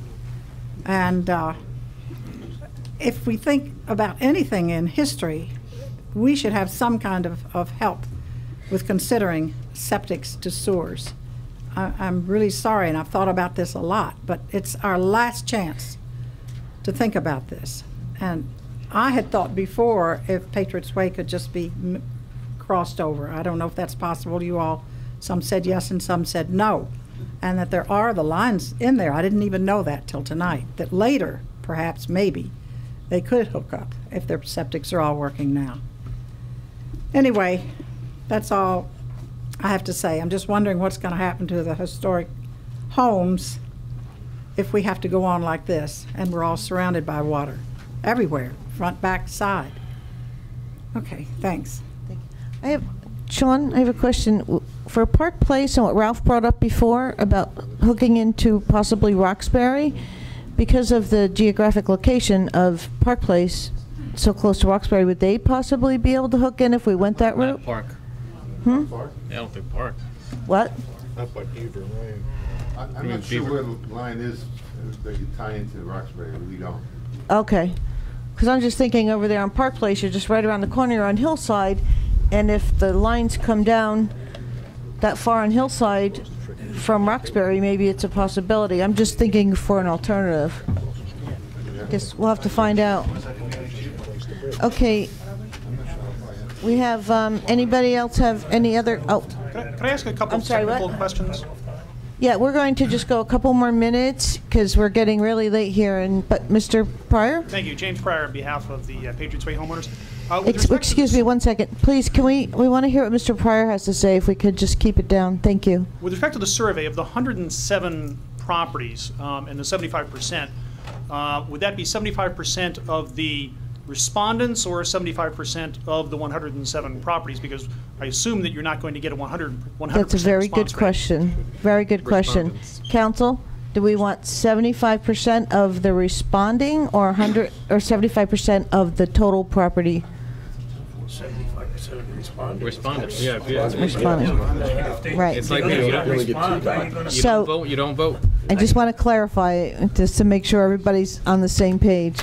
So it's going to be Lobby 75% of the responding surveys. Everybody, that's going to be what it's going to be, 75% of responding surveys. And does the survey have some sort of deadline that it has to get in by? Because I assume Mr. Canning has to Mr. tally Canning, those and get that information back to the council. wait, do you have a specific date on that, or how long? The initial goal is to get it back by April 16th. Again, those surveys have not gone out. It may not be a bad idea to incorporate something that, April 13th, or we have to have the deadline. So it's easy enough to incorporate it into the letter. Into the letter, or on the envelope you could stamp it on?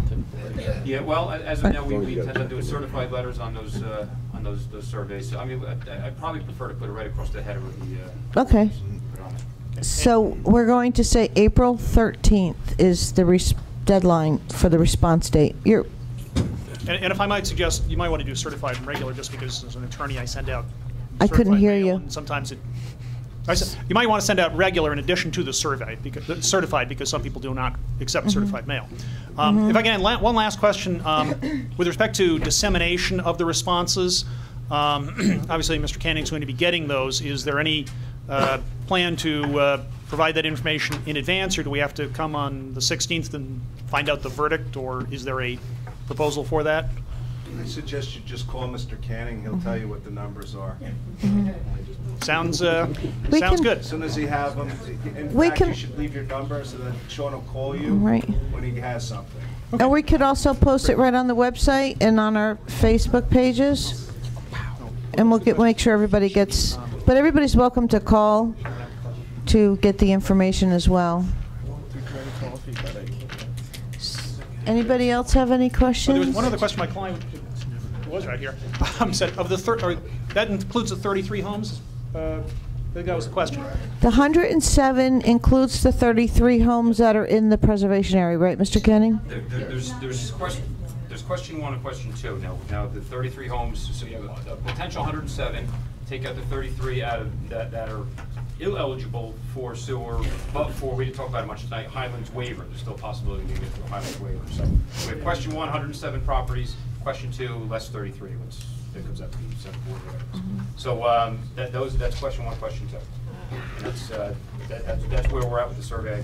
Got vetted through Fred's office. But the 75% is of the total, even including the 33. First of all, Colleen, if I may, Go ahead. it's non-binding. Right, it's non-binding. So although the council has expressed an interest in terms of the number that they'd like to see to move forward with the project, it's non-binding. So when you start getting into these numbers, obviously, if it comes back 50-50, you're not at 75%. Right. If you're at 72%, then there has to be further discussion where people said they wanted 75 and they didn't get 75, and then you can make an argument that 72 isn't 75, and someone else, Phyllis, may make an argument that 72 is really close to 70. It's non-binding. And my guess is, having heard everyone that sits here, you're not going to get 75%. I mean, I think that's just fairly obvious that we're not going to get 75%. And I've sat here and I've listened to a lot of the arguments, and I wasn't going to speak at all because it's not my decision. But the bottom line here is that there is never a good time to put in sewers because you're always pissing off 50% of the people. And all of the arguments that were made here tonight are made every time that a township looks to put in sewers. And believe me, everyone sitting up here, and I know it for a fact, is very concerned about the potential cost of this project. By the same token, everyone sitting up here knows in the back of their minds that ultimately when you have to replace your septic system, and it may not be this year, next year, or in 5 years, you're going to be spending $45,000 to replace your septic system. And that's a one-time shot. And it may be that you do it when you sell your house, because I do a lot of real estate also, and I can tell you, anytime I get to deal with the septic, it's a nightmare, because I know that 80% of those that come back fail. That may not be your situation. I've heard Patriots Way. I understand Patriots Way. And I understand that the vast majority of people sitting up here don't want to spend the money to put in the sewer. They're going to send out the survey. I can tell you, as I sit here, I would bet my house you're not going to come anywhere near 75%. So let's move on with it. Let's get the surveys out. Let's get them back. And then let's have a further discussion after that and say, okay, you know what? 40% of the people said they wanted it. 60% didn't. It's easy. It's easy at that point. Because there's no one up here that's gonna move forward with it. That's just the bottom line. And I can guarantee you, it's not gonna come anywhere close to 75%.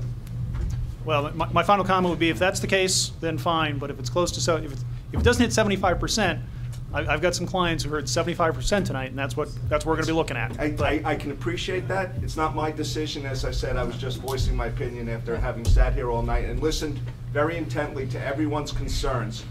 It's everyone's concern sitting up here. We're all residents of the same town. And ultimately, if we move forward with this project, I will be paying for part of it as well as will everyone else that's sitting in this room. No question about it. So let's get the surveys out. Let's get them back. We'll put it on the website. We'll let Mr. Pryor know directly. You can contact me on Facebook. I'll let you know whether or not we have anything if you're on my Facebook page. And let's just move forward with the process. I think everyone has spoken very eloquently here tonight about their personal concerns. And I think everyone sitting up here has really taken it to heart on both sides of the issue. Right. I agree 100% with the mayor. Mr. Pryor, just so you know, we do want to move this right along. We appreciate you coming this evening and sharing your insight. And everyone else who is here, we do appreciate everything that everyone had to say. And I hope you understand that the question of sewers in Old Flanders, I've been on council for 10 years now, it has come up repeatedly, over and over and over and over and over. And 5 years from now, we don't want to be going through this again. We want to hopefully settle the issue and be done with it. And just so everybody knows, if you have a cesspool, you have a failing septic, what your options are and what you can do to remedy the situation. And also know that if you do have a failing system, please contact the town. If this doesn't go through, contact us, see if we have any information on any grants or some kind of help that can come your way. We want you to know we're here for us. We're not here to try and force something on the residents that they don't want. We are very concerned about this cost. It's extremely upsetting. And like Rob said, there's never a good time. There's absolutely never a good time. I could tell you, we don't want to be here overnight, but in Bud Lake Sewer System, there was dozens of stories the same way. It was not a good time for a lot of people. It was a great time for some. That's the way it is. It's not a plan that was designed from the beginning. So we're going... Madam President, I just took the bull by the horns and tried to move it a little faster. Sure. That's all I did. No, wait, that's fine. I understand. So I see no other further questions from any of the residents. We're going to close this discussion, and you'll be getting your survey in the next week or two. And I do apologize for the gentleman who felt I was being rude and interrupting. I was just trying to make sure we got all of our issues out at the time when a question came up, because I don't want to forget later on or have it go on to another subject. So anybody? See none? We're going to close this portion. You can get up. We're going to take a recess for 10 minutes. All in, Mrs. Lashman, all in favor? All in favor of recess on the, we're still in the workshop. Does anybody have any questions or concerns regarding any of the resolutions? None? Seeing none? Ordinances. Anybody have any questions or concerns regarding the ordinances? Mr. The administration's going to pull the ordinance Okay. this evening and carry it to the next meeting when the police department can be here to discuss any questions that might arise. Sounds good. Thank you. And, okay, any old business? Seeing none? Any new business? Seeing none? Public portion? There's nobody from the public coming up? I'd like a motion to adjourn to the public. Second. Okay, all in favor? Aye. Workshop is closed, and we are moving on to our public meeting. Mrs. Lashman, would you please read the Open Public Meeting Act announcement? According to the Open Public Meetings Act, adequate notice of this meeting has been given to the Daily Record. Notice has been posted in the Municipal Building, 204 Flanders Drakestown Road, Bud Lake, New Jersey, and notices were sent to those requesting the same. Thank you. Roll call, please. Mr. Ferrante? Here. Mr. Nicastro? Here. Mr. Perkins? Here. Mr. Roman? Still here. Mr. Stazak? Here. Mr. Mania? Here. Mrs. Laybow? Here. Approval of minutes of previous meetings. Mr. Ferrante, would you please move the minutes for February 16, 2013 budget hearing?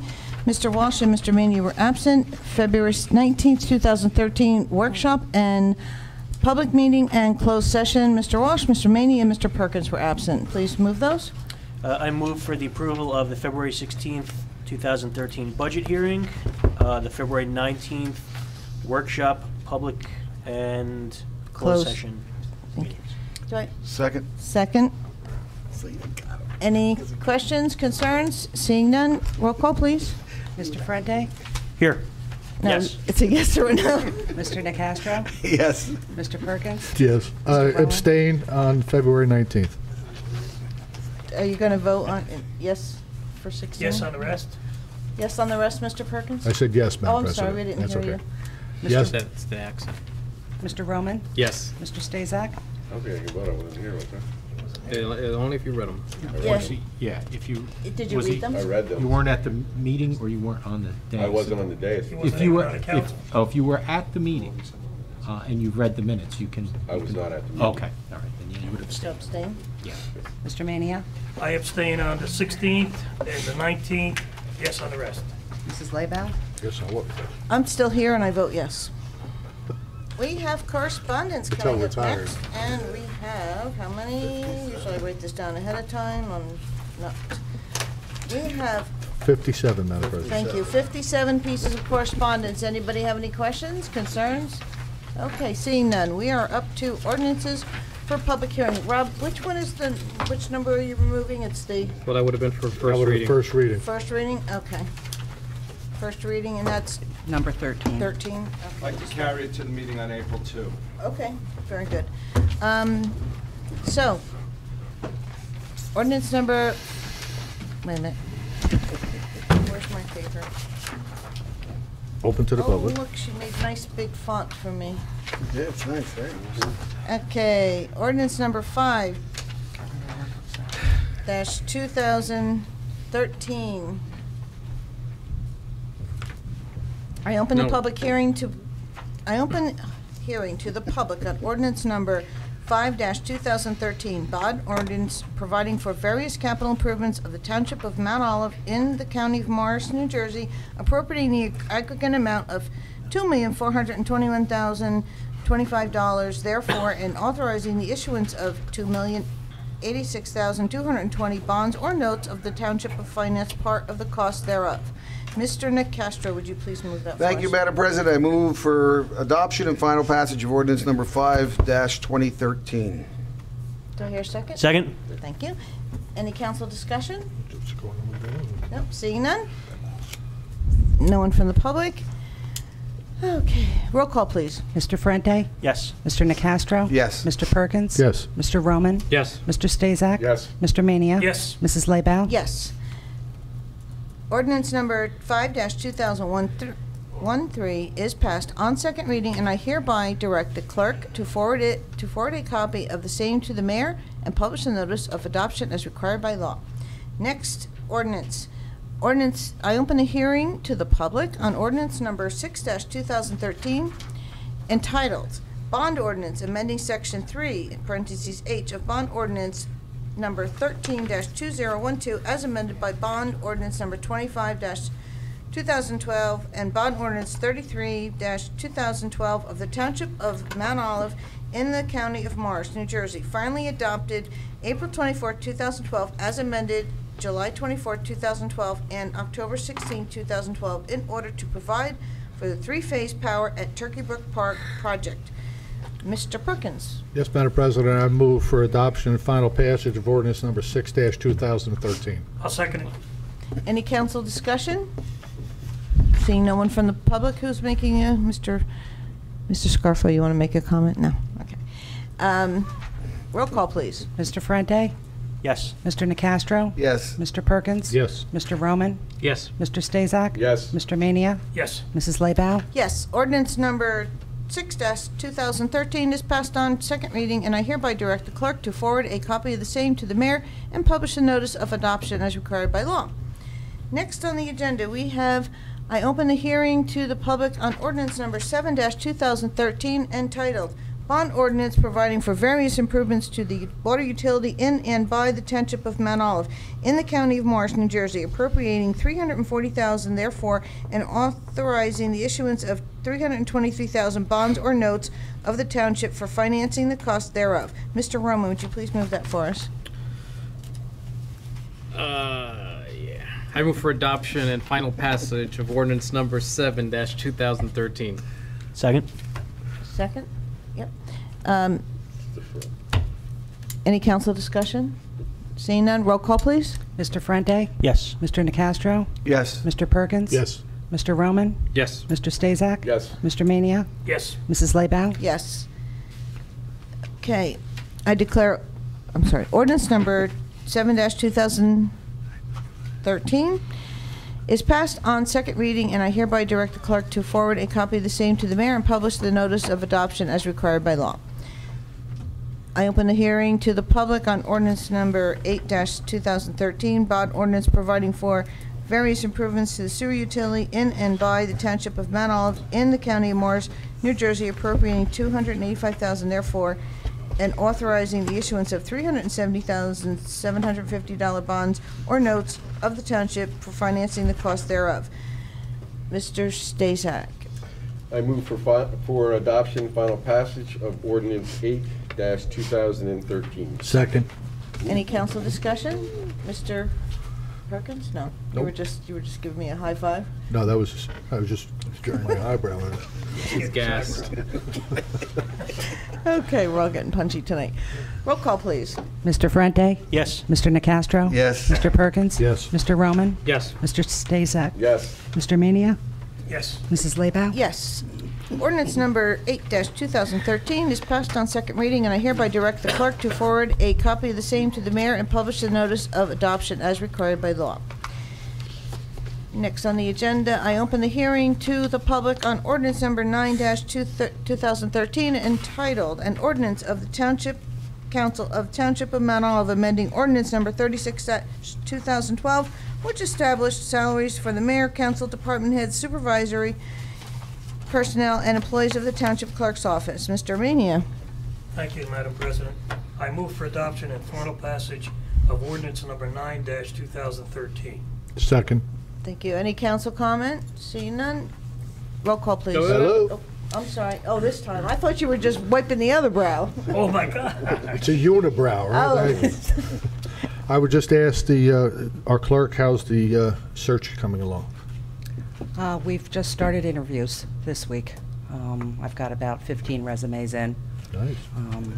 I'm not advertising it in the paper. It's on our website. I put it out to the municipal clerks in Morris County to pass the word around to their staffs, and we have it on our website. So for the most part, it's pretty much residents who have gone on our website, I believe, who are applying. And so far, I've got a good selection of candidates that I'm looking at. Excellent. Thank you. Thank you. Thank you. Ms. Lasher, Mr. Roman? is there a reason why you don't want to widely advertise it? Last time I advertised for this position, I got over 200 resumes of people who are just looking for a job, investment bankers, all kinds of people who are not in any way qualified for the position. And how much time did it take you to go through those 200 resumes? I mean, was it an inordinate amount of time? Yes. Thank you. Mr. Roman, just that point I would like to say with the ACO, Mr. Roman, we put out the applications for ACO, and I was actually very surprised that some of the applications, people didn't even have their animal control license and they were applying for the job, but they were out of work, so. And I'm sure that took about 5 minutes to go through that resume. Actually, it was a little bit more than that, but, you know, by the time you go through the processing, but your point's well taken if we put it out there further, but I think that Mrs. Lashway's doing an appropriate job on targeting for people who have the experience. So that's just my personal opinion. So any other comments? No? Seeing none? Roll call, please. Mr. Frente? Yes. Mr. Nacastro? Yes. Mr. Perkins? Yes. Mr. Roman? Yes. Mr. Stazak? Yes. Mr. Mania? Yes. Mrs. Laybow? Yes. Ordinance number 9-2013 is passed on second reading, and I hereby direct the clerk to forward a copy of the same to the mayor and publish the notice of adoption as required by law.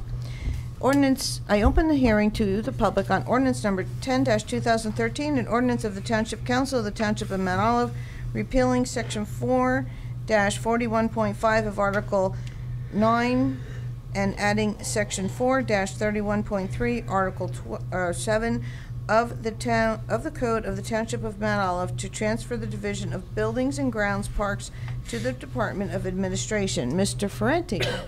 I move for adoption and final passage of ordinance number 10-2013. Second. Thank you. Any council discussion? Seeing none. Can I have a roll call, please? Mr. Frente? Yes. Mr. Nacastro? Yes. Mr. Perkins? Yes. Mr. Roman? Yes. Mr. Stazak? Yes. Mr. Mania? Yes. Mrs. Laybow? Yes. Ordinance number 10-2013 is passed on second reading, and I hereby direct the clerk to forward a copy of the same to the mayor and publish the notice of adoption as required by law. I open the hearing to the public on ordinance number 11-2013 entitled, "An Ordinance of the Township of Mount Olive in the County of Morris and State of New Jersey vacating certain roadways in a Marsh Chase subdivision erroneously conveyed to the township, authorizing the conveyance of said roadways by the township to Marsh Chase Homeowners Association Incorporated, and authorizing the acceptance by the township of an easement in said roadways from Marsh Chase Homeowners Association Incorporated." Mr. Nacastro. Yes, I move for adoption and final passage of ordinance number 11-2013. Second. Thank you. Any council discussion? Okay, seeing none. Roll call, please. Mr. Frente? Yes. Mr. Nacastro? Yes. Mr. Perkins? Yes. Mr. Roman? Yes. Mr. Stazak? Yes. Mr. Mania? Yes. Mrs. Laybow? Yes. Ordinance number 11-2013 is passed on second reading, and I hereby direct the clerk to forward a copy of the same to the mayor and publish the notice of adoption as required by law. I open the hearing to the public on ordinance number 12-2013, Township of Mount Olive, Morris County, New Jersey, calendar year 2013, ordinance to exceed the municipal cost of living allowance and to establish a cap bank pursuant to NJSA 4A-4-45.14. Mr. Perkins. Yes, Madam President, thank you. I move for adoption and final passage of ordinance number 12-2013. Thank you. Second. Any council comment? Seeing none, roll call, please. Mr. Frente? Yes. Mr. Nacastro? Yes. Mr. Perkins? Yes. Mr. Roman? Yes. Mr. Stazak? Yes. Mr. Mania? Yes. Mrs. Laybow? Yes. I hereby, ordinance number 12-2013 is passed on second reading, and I hereby direct the clerk to forward a copy of the same to the mayor and publish a notice of adoption as required by law. Excuse me, this next ordinance is on for readoption because there was an error the last time we adopted it. The copy that was put out on the table was the original version with all the typos referring to Quarry Road. So we are just readopting this to make sure it's all done clean. And while I'm at it, the next 2, 3, and 4 were published with the wrong date, so they have to be redone. But we're taking 3-2013 off. We're taking 13 off. 3 and 4 stay, Yeah, 13. oh, 13, I see. I circled the wrong one. This one's on, okay, very good, thank you. Yep. 2-2013. Mhm. I open a hearing to the public on ordinance number 2-2013 entitled, "An Ordinance of the Township of Mount Olive in the County of Morris, State of New Jersey, setting the speed limit on Stevens State Park Road at 25 miles per hour from Smithtown Road to Sancho Road to be incorporated into Chapter 245 of the Mount Olive Township Code." Mr. Roman. I move for adoption and final passage, ordinance number 2-2013. Second. Any council discussion? Mr. Roman. I'd just like to reiterate my opposition to this ordinance. As many of you have heard me say before, the speed limit on Stevens Park Road is adequate where it's at. When originally that road was put in, 35 was the speed limit chosen. There has been nothing that has happened since that original speed limit was put in place that warrants a reduction of speed limit. Thank you. Any other council comment? Seeing none, roll call, please. Mr. Frente? Yes. Mr. Nacastro? Yes. Mr. Perkins? Yes. Mr. Roman? No. Mr. Stazak? Yes. Mr. Mania? Yes. Mrs. Laybow? Yes. Ordinance number 2-2013 is passed on second reading, and I hereby direct the clerk to forward a copy of the same to the mayor and publish a notice of adoption as required by law. All right, the rest of the next ones we have next to are first reading, and the second reading is going to be April 2nd, 2013. Madam President, Yes, sir. should it not be 7 o'clock on there instead of 7:30? This is probably an old, you're absolutely right, 7 o'clock. Thank you. See, they pulled out the larger font ones from. It's amazing when you can see when you can. When you can increase see that it. font. You can see what it is. I know. It's amazing what you can see when you can see it. Alrighty. But by the time we get to the ordinance, it's probably going to be 7:30, so it's not incorrect. The next item on the agenda for first reading is ordinance number 3-2013, entitled Ordinance of the Township Council of the Township of Mount Olive, amending Chapter 48, Article 1, Section 48-14 of the Code of the Township of Mount Olive to establish the position of Class 2 Special Law Enforcement Officer.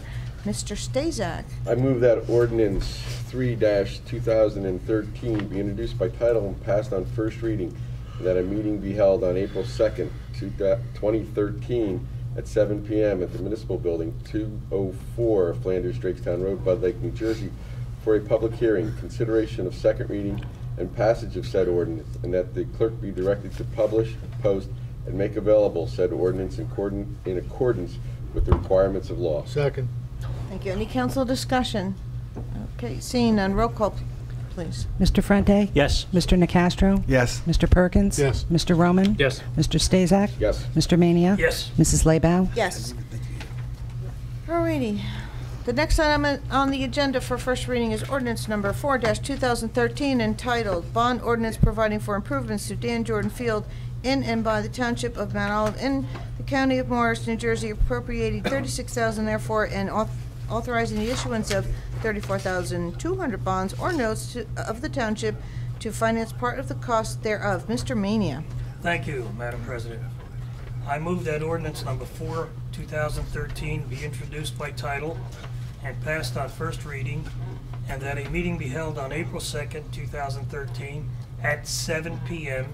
at the Municipal Building, 204 Flanders Drakestown Road, Bud Lake, New Jersey, for a public hearing, consideration of second reading, and passage of said ordinance, and that the clerk be directed to publish, post, and make available said ordinance in accordance with the requirements of the law. Second. Thank you. Any council discussion? Seeing none, roll call, please. Mr. Frente? Yes. Mr. Nacastro? Yes. Mr. Perkins? Yes. Mr. Roman? Yes. Mr. Stazak? Yes. Mr. Mania? Yes. Mrs. Laybow? Yes. Already, ordinance number 13-2013 is going to be on the next agenda, on the next meeting. And we have our consent resolutions, 1 through 10. Would anybody like to have any removed to non-consent? Seeing none, Mr. Nacastro, would you please move resolutions 1 through 10? Yes, I move consent resolutions 1 through 10. I'll second it. It's a revolution. First night with the new lips, Mr. Nacastro. Okay.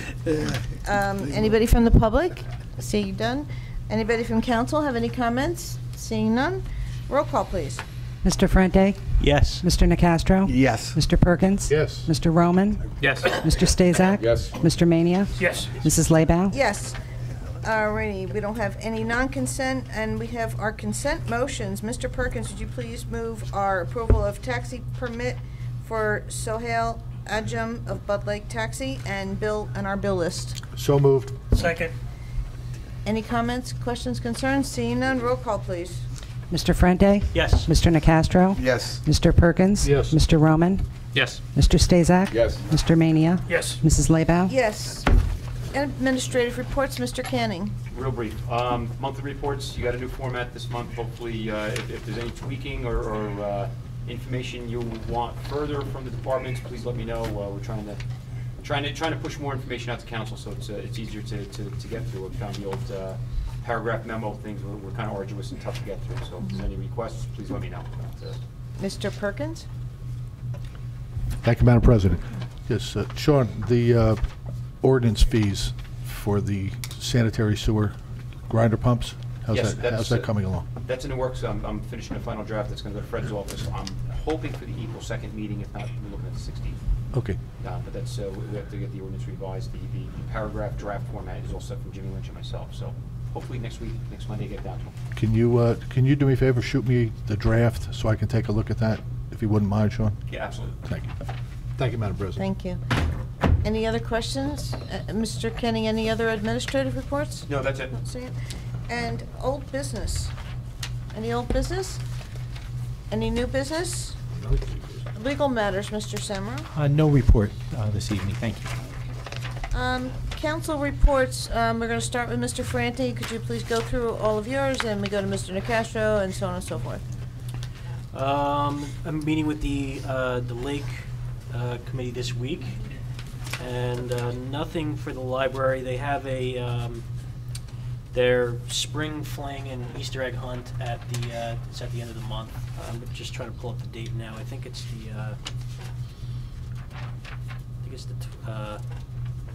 the 30th of March. And that's it.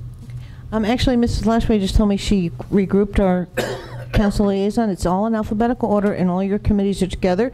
So we started with Mr. Franti, and then we're going to move to Mr. Mania, because that's M comes after F. So you go next, Mr. I Mania. go next. Madam President. Okay. I'm sorry, Mr. Perkins? I just had a question. Sure. The Lake and Environmental Committee, are we looking at a replacement for Mr. Toom yet? I believe, do you know, I think that Mr. Toom had extended, but only till January 31st, but. Yeah, we're going to discuss Here, it. you're gonna Yeah. discuss that, John? I can't recall if he has somebody in mind or if he's spoken to somebody already. But I'll find out this week. Thank you. Thank you, Madam President. Thank you. Okay, then Mr. Mania. Okay, I attended the planning board meeting last week. It was quite short. And the mayor indicated that we're going to get busy. So I'm hoping that we have some good things coming into town. Both Sean and myself attended the senior citizen meeting, and that's about it. Very good, thank you. Any questions for Mr. Mania? Okay, seeing none. We have Mr. Nicastro, you're next with your committees. I believe there's a safety meeting tomorrow evening. I'm double checking. In the open space, I'll be the next one because you had filled in or someone did for me prior. Right. We have, and unfortunately, I ended up not being able to make it, but I sent Mr. Bob Del Pizzo. Okay. And I asked him if there was anything he wanted me to bring forward, and I did not hear back from him, so. Thank you. We have next Mr. Perkins. Yes, Madam President, Board of Health meets tomorrow. Legislative Committee, nothing to report, and nothing on the Economic Development Committee. Okie dokie. Mr. Roman. The Recreation Committee met on 3/13. Of note, there was a discussion about the Turkey Brook Park playground. Members of the committee were given homework in which to research possible playgrounds in order to renovate and expand the playground area at Turkey Brook. The existing structure is almost 10 years old, and it's approaching the end of its viability. And they're contemplating 3 play areas, tots, ages 2 to 5, school age 6 to 12, and like tween adults. And then also a central shade area with benches. So I anticipate at the next meeting, there'll be more suggestions coming from there. And I have nothing to report on Board of Ed. Alex, are you thinking about keeping the park in the same location or moving to a different location of Turkey Brook Park? Expanding it. Expanding it where it's currently located? Yes. Did they talk about putting some adult Yes. outdoor apparatus? That's for the tween adult. The tween adult, okay. Yes. So, you know, That would be cool. contemplating exercising stuff, something that will keep us old folks active. But also, are they talking about lining it up where so that if, say, if you or I were there with our grandchildren, we'd be able to exercise and still watch our grandchildren at the same time? That would be up at the next discussion, depending on what suggestions come up, and then also then where the layout would end up being. Okay. Thank you very, and also I have heard from several people that we really need more seating there, desperately need more seating. I personally would love it if we were able to have a bathroom there, although I think it's totally impossible because when, small children need to go to the bathroom, you have 2 kids, you gotta drag them all the way down and all the way back, so I don't think that's possible. Porta potties can always be installed. I know, most people don't, but I was just wondering if there's any way If you gotta go, you gotta go. I know. When you gotta go, you gotta go. This is true. When you get, you gotta go. I have It's nothing getting to late, report. we gotta go. I don't have anything to report with TNR right now. Open this to the public portion. Anybody from the public? Seeing none. Can we go on council comments? Anybody have any comments this evening? Mr. Ferranti said no. Mr. DeCastro, Mr. Perkins, No. Mr. Roman, No. Mr. Stazak, No. Mr. Badia, No. and I have none. Hallelujah. Can I have a motion to adjourn? So moved. Oh, boy.